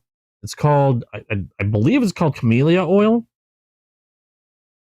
Hold on. Kurabara pure camellia. It says amelia, but I think they're missing a letter or two. Camellia oil. And it's made for knife maintenance, but it is a food safe oil. Oh, you're talking about the sharpener. This for kitchen knives? In a pinch, but I probably wouldn't recommend it for something very large. If you're talking about sharpening a kitchen knife, I would probably get something more along the lines of. Give me a moment. I could show you. I'm just gonna move about 20 billion more cases. I have it back here. And the funny thing is, I have it, and I haven't even used it myself a lot. It's still new in the box. Because I've got other stones that I'm in the process of using. I'm just waiting for those stones to, where to the point of where the stone is worn away and I don't want to use it anymore. But something for a kitchen knife, and they have a couple sizes. This is the large version. This one's made by Sharpall. It's a dual whetstone, which means it has two different grits. You have a 325 coarse grit on one side. You can flip it over, and it's a fine, I think, 1000 grit, I believe. But I really like this one. I just haven't used it that much yet because I've been kind of working my way through testing out this rather cheap stone that I'm finding out works really well. This was a very inexpensive stone. I can't even remember how much this is. I'll have to look around. Diamond stone and a separate holder that I bought for it. And this one's also dual-sided. This one's showing the 1000. I think I have a 325 grit on the other side. You just flip it over. But something along that size would probably do you better, since kitchen knives tend to be a lot larger. And then you'd want something. Now they're not terribly expensive if you're careful about where you go. And then you're going to want like a leather strop to finish off. But this one I would highly recommend. This is going to be a little bit more expensive because it is bigger. They do have a smaller side that I'm sure you can still use for a kitchen knife as long as it's not terribly huge. But the reason why I like this is because it comes in a case. Okay, it comes in this case. Let me move all this oil stuff out of the way. It comes in this case like this. Everything you have is inside. And there is a smaller version. I think that the smaller version is under $40. I believe this is closer to 60 or 70. Good God. It's a really strong case. It doesn't like to give up its stuff. Okay. You're not making me look good on lot. Never mind. Okay, that was a lot easier when I held it differently. So it comes in a case like this. Here's the stone. All right. And inside also is this little angle guide, which is okay. I mean, it works. You close it up. The bottom of the case has a rubber grip pad. Okay. And then you can place the stone. I'm not going to take it out. You can place this. The case itself is a stone holder. Excuse me. So you place the stone on top of it and it holds the stone in place. You can use your angle guide. And then when you're sharpening, you can use the guide to, get the angle that you want roughly. And then you can sharpen. And with these diamond stones, these are metal diamond stones. You don't need oil. You don't need water. In fact, you want to keep water away from it because they are steel or metal. They'll end up rusting. So you don't need any like oil or lubricant, water like you would with a regular whetstone. You just put it on and go. The only thing you'll have to do is every once in a while, as you're sharpening, you're going to leave obviously bits of metal are going to be like metal dust is going to be left on the plate. Every once in a while, wipe it off with a cloth and then just keep going. And then that's it. And stropping compound for stropping. A lot of times when you get a leather strop like this, they'll come with this inexpensive green, I forgot what they call it, but that stropping compound that you would rub onto the leather. That works fine. It's also really inexpensive, and it works. Now, you'll get to those people that are really into sharpening stuff, and they'll talk about other stropping compounds. Like, I've decided to test some out. Okay? And one of my favorites is made by this guy there's a YouTuber named Neves Knives, and he has this stuff called stroppy stuff. And it's a diamond suspension that comes in a little spray bottle. Okay? Now, the difference between this stuff, if you want a really highly polished, professional, oh my God, super mirror edge to your knife, then you're going to want something along the lines of this, and they're going to come in different microns. Like this one's 0.5 micron. I have this, and I have a 0.1 micron, which is even finer. It's like the equivalent of having like a 35,000 grit stone. But this little bottle is going to cost you about $20. I just wanted to try it out.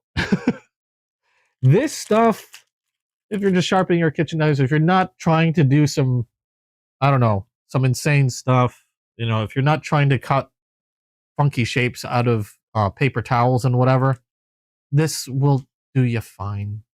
And you can get these for a few bucks. And a lot of times you'll buy a leather strop and it'll come with one. It might even come with two. And it's basically, I forgot what's in there, but it's like a crayon. and you just rub it until you get a good amount of stuff on the leather.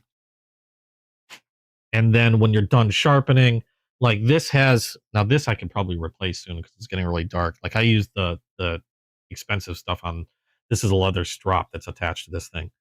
And then once you're done sharpening, you know, just a few passes on the leather. And a lot of times, some people think a knife is getting dull, and all you really need to do is run it a few times over a leather strap.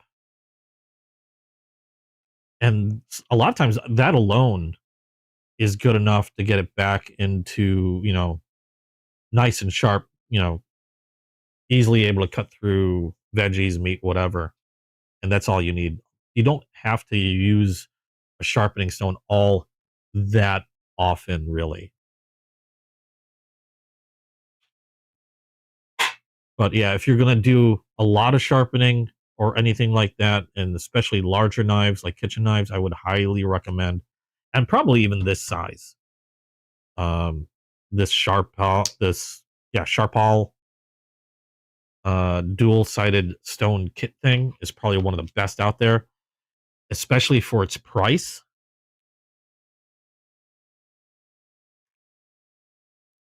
Because I would be leery of cheaper stuff simply because a lot of times there's no real, what's the word I'm looking for? There's no real regulatory body. Yeah, I'll get you a link to the sharpener.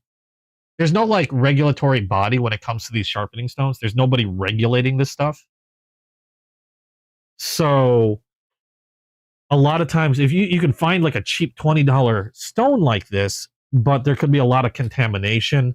Like you might have a side that says 1,000, but there could be larger chunks mixed in that 1,000 grit side, and that could end up just screwing with your blade. So I'm leery about anything that's super cheap. Also, it can get really expensive to get some of the higher end stones. This particular kit, and I want my oil. This particular kit has been reviewed by plenty of YouTubers, a lot of YouTubers that are even more serious about sharpening their knives than I am. Like I like getting my knives nice and sharp, don't get me wrong. But I'm talking about like, you know, some people that are really, really insane about I need a knife that'll cut through atoms.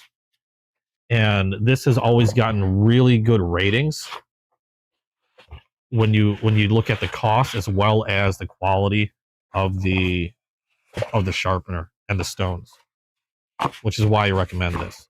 Now, granted, freehand, since this is a freehand stone, it takes a lot of practice to get a nice even edge using freehand.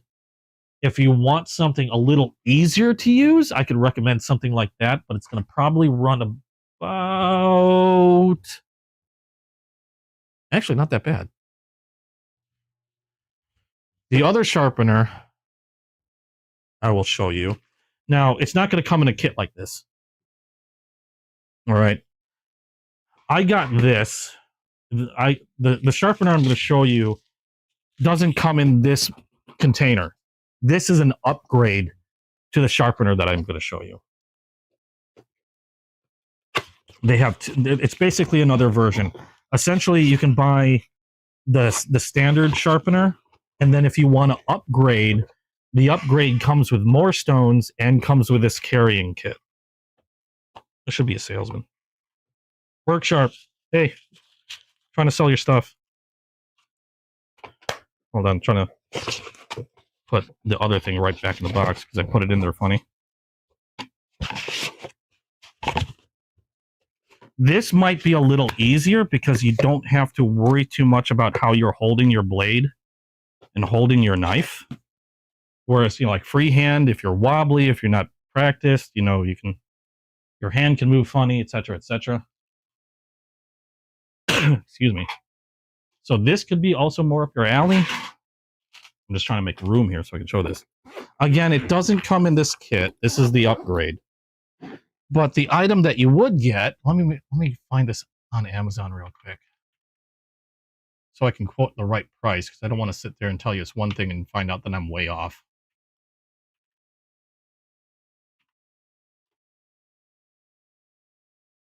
This one is, okay, yeah, it's $70 is what I'm going to show you. If you wanted to get the upgraded kit like this, it's going to be $130. All right? But what you're going to get for the $70 version is going to be this here. You'll be getting this and this stone. Oops. Let me get the stone out.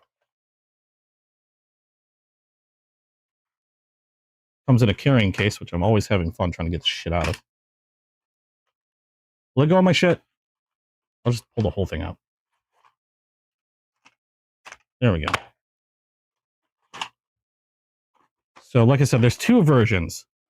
There's the $70 version, which comes with this. And there's the $130 version, which comes with this and this. That's the $130 version. I started off with this. I liked it so much that I bought the upgrade, because you can start off with this if you want, and then you can get the upgrade to this. And that's what I did. And the way this works is you have a base that snaps on. Okay, it's gonna be a little tower thing. It's gonna sit on the table like, I know my camera's top down, so it's gonna look funny. It's gonna sit on the table like that. Okay, so that snaps together. And this is the vise that holds your knife.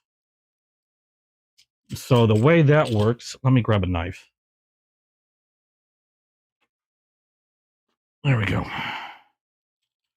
The way this works is you would place your knife into the vise. Let me make sure I'm opening the knife, or opening it, first of all. It's all floppy. There we go. So this would hold the blade. I'm just going to tighten it.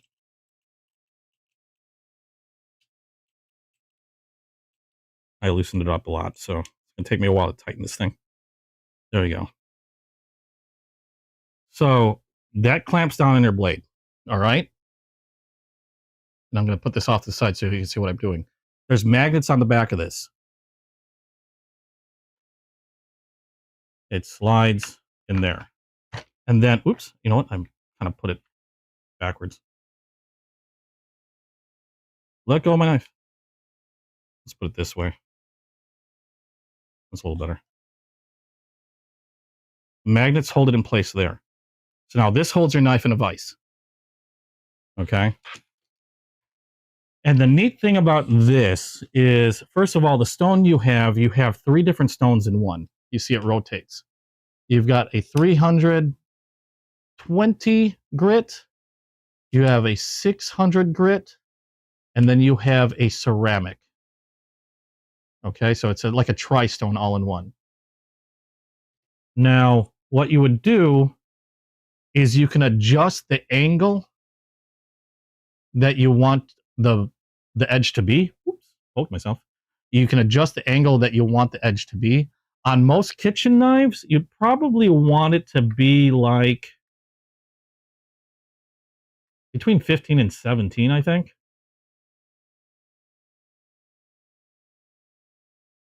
And right now I have it set for 17 degrees. And then you would take your stone, and there's a little tiny peg here.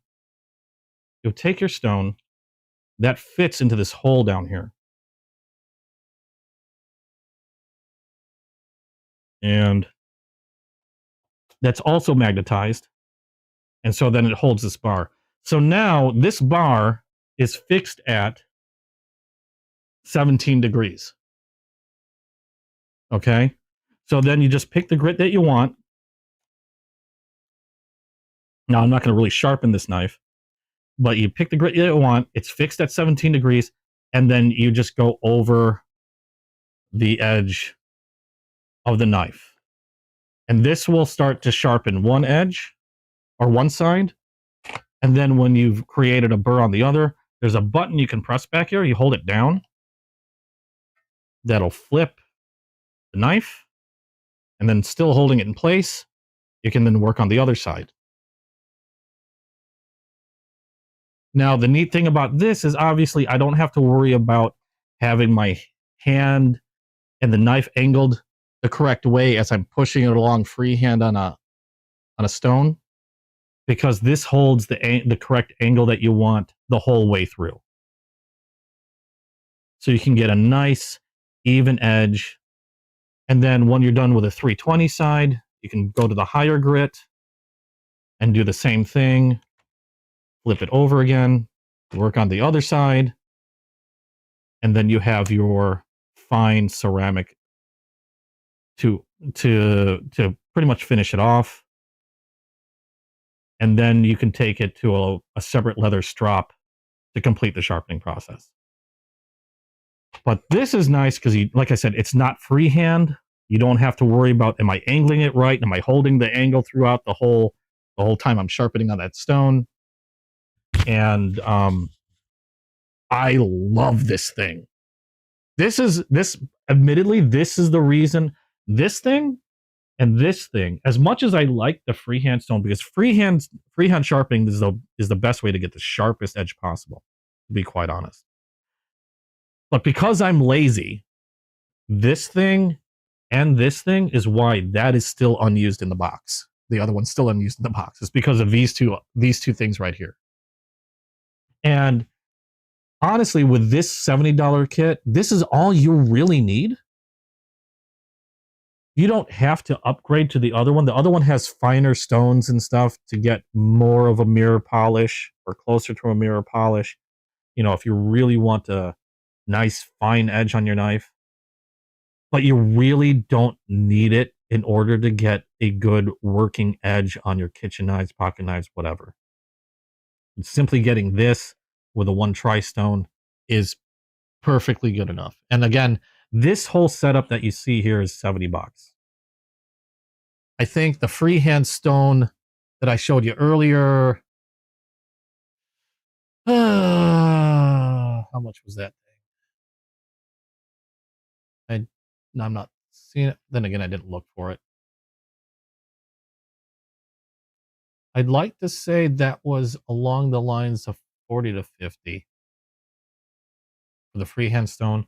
This thing generally runs around 30 to 35 bucks. So that should give you some ideas in terms of sharpening kitchen knives. Admittedly, if you don't want to spend a ton of time practicing on a freehand stone, I would say go with this one. And I don't know if I have this in the description, but I will at the very least get a link out to you. So that way, if you want to look, I'll get a link out to you for all this stuff if you want. I think I have some of it in there already. Let me look, because I know I have a bunch of stuff down in the description below, because I know people have asked before. Oh my God, stop. I was like watching myself. That was weird. Work Sharp compact sharpener. The link is down there for this. The Sharp Ball double-sided is in there for that. Yeah, the only thing I'm missing is this one. I don't have a link to this. What do they call this? The Work Sharp Precision Adjust Knife Sharpener Kit. In fact, I'm going to go ahead and add that now. If you're really good at freehand, then go for the Sharp Ball. And I have the link to the Sharp Ball in the description below already. Yeah, if you're fine with freehand, go with the Sharp Ball. Because like I said, I admit, as much as I like this, I love this because I'm lazy.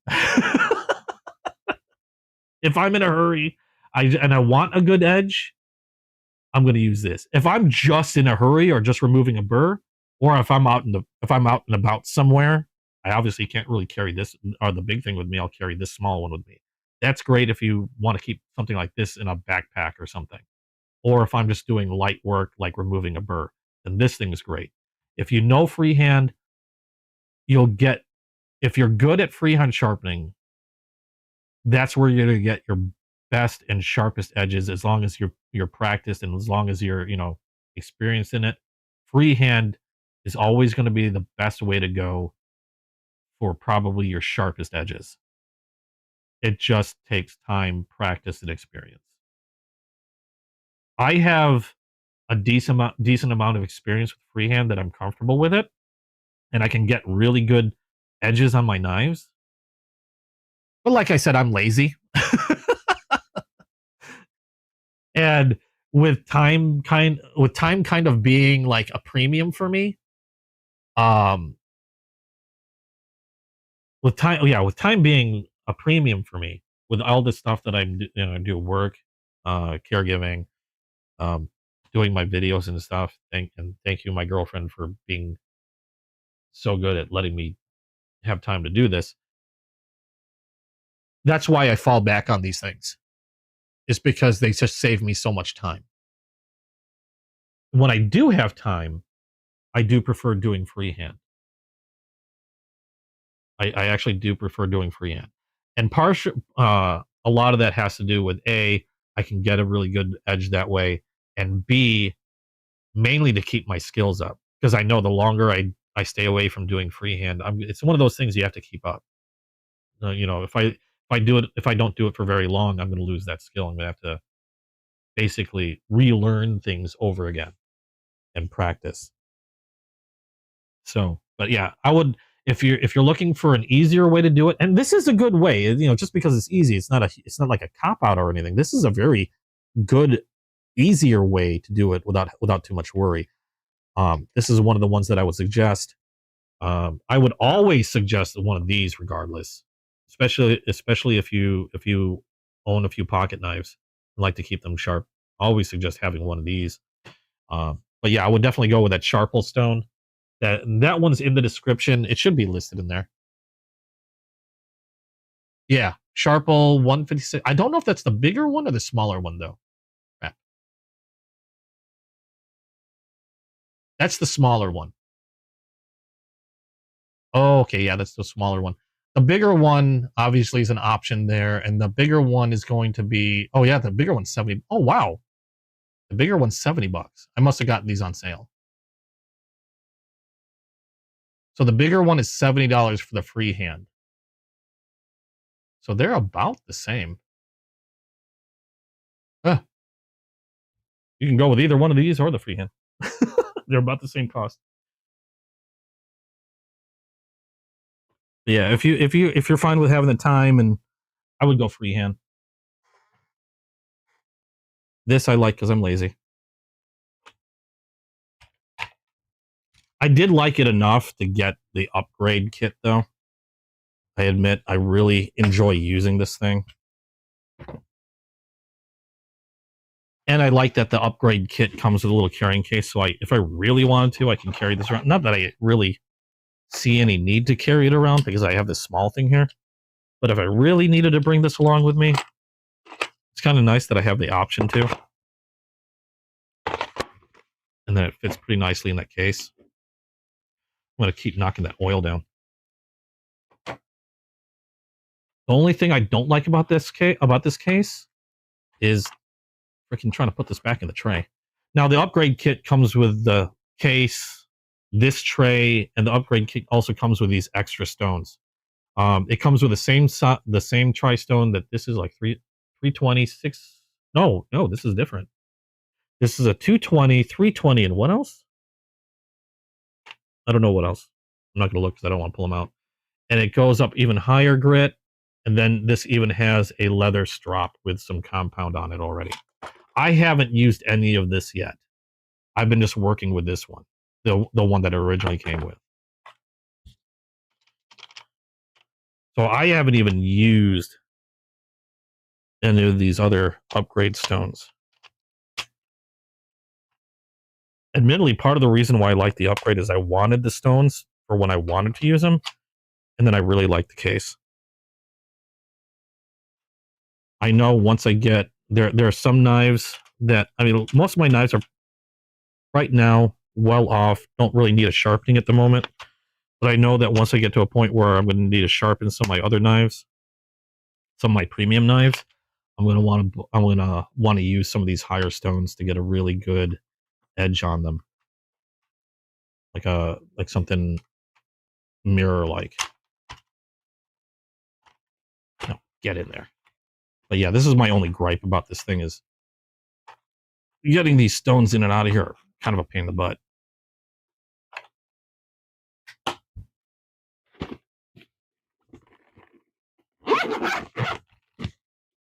There we go.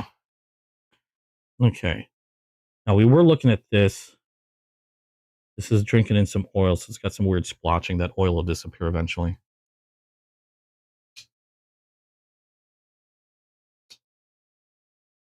I think this came out really well. This came out surprisingly well. I don't know if I want to do another case like this. I like it, but it's not making me go, oh, I got to do more like this. I don't know. I know not every knife color that comes along is going to look, great with a burr. I just had to test this out. I mean, it looks cool with this one. I'm trying to imagine it with some of the other case knives that come in red. Unfortunately, I don't have it. I have one red case knife coming in, but it won't be here until next week. And once I get a good look at that one, I'll have a better idea of whether it's something that I'm going to want to toast.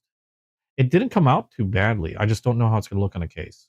I'm still trying to imagine it in my brain. This one, though, came out really nicely.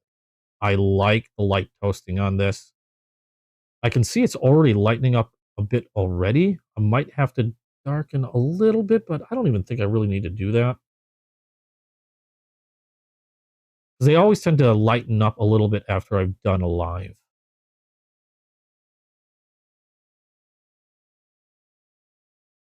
I get weird about burning some of this stuff and like, can I go dark? So the problem with wanting to go darker is obviously if I make a mistake, you can always go darker, but you can't go lighter. once you've burned it, that's it. There's no going back.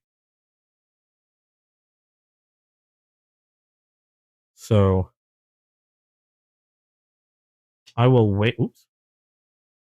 I will let that sink in for a few days before I decide whether I want to hit it again with a torch.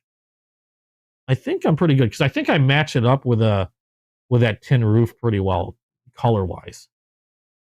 Now there's a weird splotching here. This is because I was cleaning it with the oil. Oil will soak into the bone a little bit and you'll get this weird splotching, but that will disappear. I don't know if you can see it. That will disappear. Why the heck did they wait? What? Why did they use mesh for? Oh, for the for that case. I don't know. Maybe it's so you can more easily. Maybe it's so you can easily see the stones that are in there. I'm guessing. Um, it's just a pain to get those. It's the funny thing is it's not even getting caught in the mesh. It's that mesh isn't that mesh that's in that case isn't the most flexible. It has some flex to it, so you can get the stuff in there, but it's not like elastic mesh. So you're still kind of having to fight stuff or fight it a little bit to get stuff in that pocket. But I'm not really getting anything caught in the mesh itself. It's just the shape of the pocket and the shape of that tray are close enough to where it just gets irritating trying to fit the thing inside. Like if they made the pocket a little bigger or made the tray a little smaller, it'd be a lot easier. Or even just made the mesh elastic. It would have made it a lot easier to get that tray back inside. But The sharpener works great, so it's a minor complaint. Even though now I'll have months of sleepless nights thinking about how that pocket isn't perfect. All right, so I think we are good. Got these all nice and polished up, nice and cleaned. They're just leaking a little bit of oil from the spring side because of all that oil I kind of poured in there. But that'll work its way out eventually. And then, at least while I got these out, I know I still have to clean the other cases, so I'll be spending a good amount of time doing that. That's gonna be fun. I'm gonna add some oil to these pivots. Did I add oil to this pivot already? Can't remember if I did. So we're running about the end of the stream. I don't know if anybody has any other questions, anything they'd like to ask, anything they'd like to see from my collection, any questions they have for me. Oh, I did oil this one. Okay, this one's fine. Otherwise, I think we're pretty much done. Let me go ahead and show those that I burned again already. So we managed to burn this one. Came out pretty cool. I'd almost like to call it like a chocolate covered strawberry.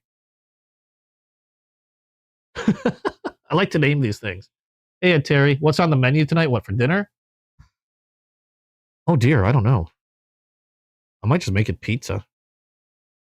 Or we can do a kielbasa with some veggies. We can do that too. This is my attempt at a tin roof. I thought that came out pretty well. Just lightly toasted on the ridges, gave it a little extra color, which is what I was shooting for. This is probably the lightest toasted that I've done. Oh, for gaming. Repo, yes. Repo tonight. Now, I know here's a question that I always ask everybody before I end the show. Out of everything that you guys have seen me unbox tonight, what would be your favorite knife? Anything that I unboxed tonight. I can tell you all right now what my favorite one is. I do have a favorite that I unboxed today. It might surprise some people. Your bros are in? Cool. Okay, this one I already did. That one I already did. I don't know if No, I didn't oil that pocket gray. I did clean the burlwood, though. Yeah. So I think this is the last one I need to clean. I'm pretty sure I cleaned this one. And this one I need to oil.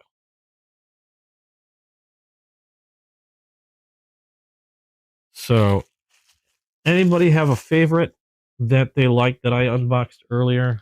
I can tell you right now what mine is, and that would admittedly be this puppy right here. I'm sorry, Ketuo knocked it out of the park with this Mini Griffin. They knocked it out of the park with their premium Mini Griffin, but being at $200, I can understand why people would be like, yipes. So the fact that they came out with a budget version in G10 and 14C28 on steel, and for half the price, less than half the price, this is freaking amazing. And I like the Stormtrooper look.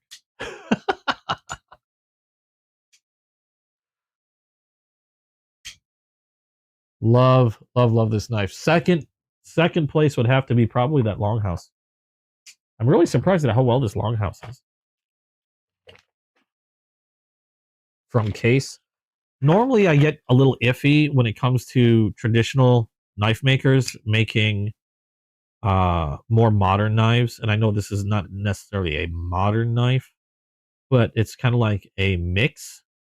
But they did a pretty damn good job with this Longhouse. It's really, really nicely made. The materials, the steel is amazing.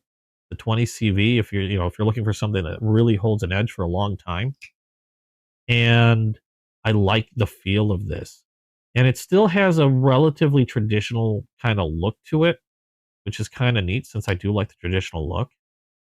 I can't wait to carry this and use it a bit. The only issue I have is that top flipper is a little weird, and that's why it didn't take really the top spot for me today. But it just takes some getting used to. I'm realizing that just using my forefinger and just curling it over the top works probably the best for me. But really awesome knife from Case, a little departure from the traditional stuff that I'm really enjoying. But yeah, this one, total banger. Well, what do you kids say again? This is a banger. This is total fire. That's all I hear on Whatnot. We got some fire here. Oh my God, total banger. I'm getting old. God, this is like knife ASMR right here. The blue one is nice. I do like that. This is a really nice and definitely a user. This is something that I feel like is made for a lot, maybe not like super heavy use, but just being used in general. This is not something that you keep in your. This is not something you keep in the safe because it's pretty. You take it out with you because you need it, and that's a good thing. But yeah, those two so far probably my favorites. Not to say that I disliked any of the other stuff. The Fire and Box is freaking awesome. That Razor is beautiful, and that Burnt Amberbone Jig, absolutely beautiful knives from Case. And I think that's about it today, because it is just past 6 o'clock. Actually, this is probably the longest running live. I don't know why we went this long. I think it's because I was yapping so much. Excuse me. Thank you guys so much for joining me. Hope you guys had fun watching. I hope it was entertaining. I know I like doing this stuff because I just like chatting about these things. I don't know what I'm going to do next week. I know I'm not going to have a whole lot of new knives because of the bill thing and stuff, but I still plan on holding a live anyway. If anything, just to talk and chat knives. I will have a few new things, just not a ton. So I don't know how long that will run, but hopefully there'll be something to chat about. Maybe we'll go over more of my older collection, and maybe some of my favorite knives in my collection might be a thing to go over. I know I've showed a few of those in the past, and I do have a few knives, like, my squirrel collection, some unique stuff. Well, so we'll do something next Saturday, just to keep this going, because I've been really enjoying doing these lives. But yeah, it's pretty relaxing. I enjoy it. Bob Ross of knives. Whoops. But thank you guys so much for joining me. If you haven't yet, hit like, hit subscribe, and hit that notification bell. That way, you know as soon as I'm going to drop a new video out. I did drop a few new videos out. Actually, I think like 3 videos out just last night alone on knives in general. So check those out. Let me know what you think. Also, if you're into video games, I do have a video gaming channel. I'll be streaming again tonight at 9 p.m. Central Standard Time. I'm going to be doing a co-op. One of the people of which is Crimson, who's going to be with us tonight playing Repo, I believe. And yeah, that's about it. Thanks again for all your support. Thank you, Dugan. I keep questioning myself when I say the name. Where did I put? I put your stickers down, and I've been moving so much stuff that where did I put? I can't do this without at least saying or showing those again. I put the stickers down while I was rummaging through things. There they are. Excuse me and my coughing. Thank you, Dugan, Stuff and Things, for the neat stickers and all that.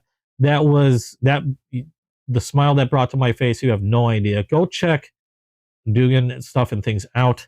If you want to know where he's at, he does YouTube, Instagram, Facebook, all that stuff. There you go. Go check him out. thanks again to him for all the neat little stickers. And let's see. Thanks to RL Simp. Thanks to Titan International Knives. Thanks to Blade City for all the stuff that I'm paying for. And thank you, Chasing Blades, because I'm definitely paying for their mortgage, and probably other things, because I get so much of my stuff from Chasing Blades. Unfortunately, they didn't have a lot of shows this week. I'm still working on something with Chasing Blades. Hopefully, we'll have some more news about that soon, because hopefully we'll have some big things in store with Chasing Blades and I in the future. I got to call them up soon. I know they've been busy, but hopefully next week we'll be able to talk. But anyway, thanks again for joining me. You guys in chat, awesome as always. Hope to see you in the next video. Now, again, I don't have a closing, so I'm just going to shut this off and say bye.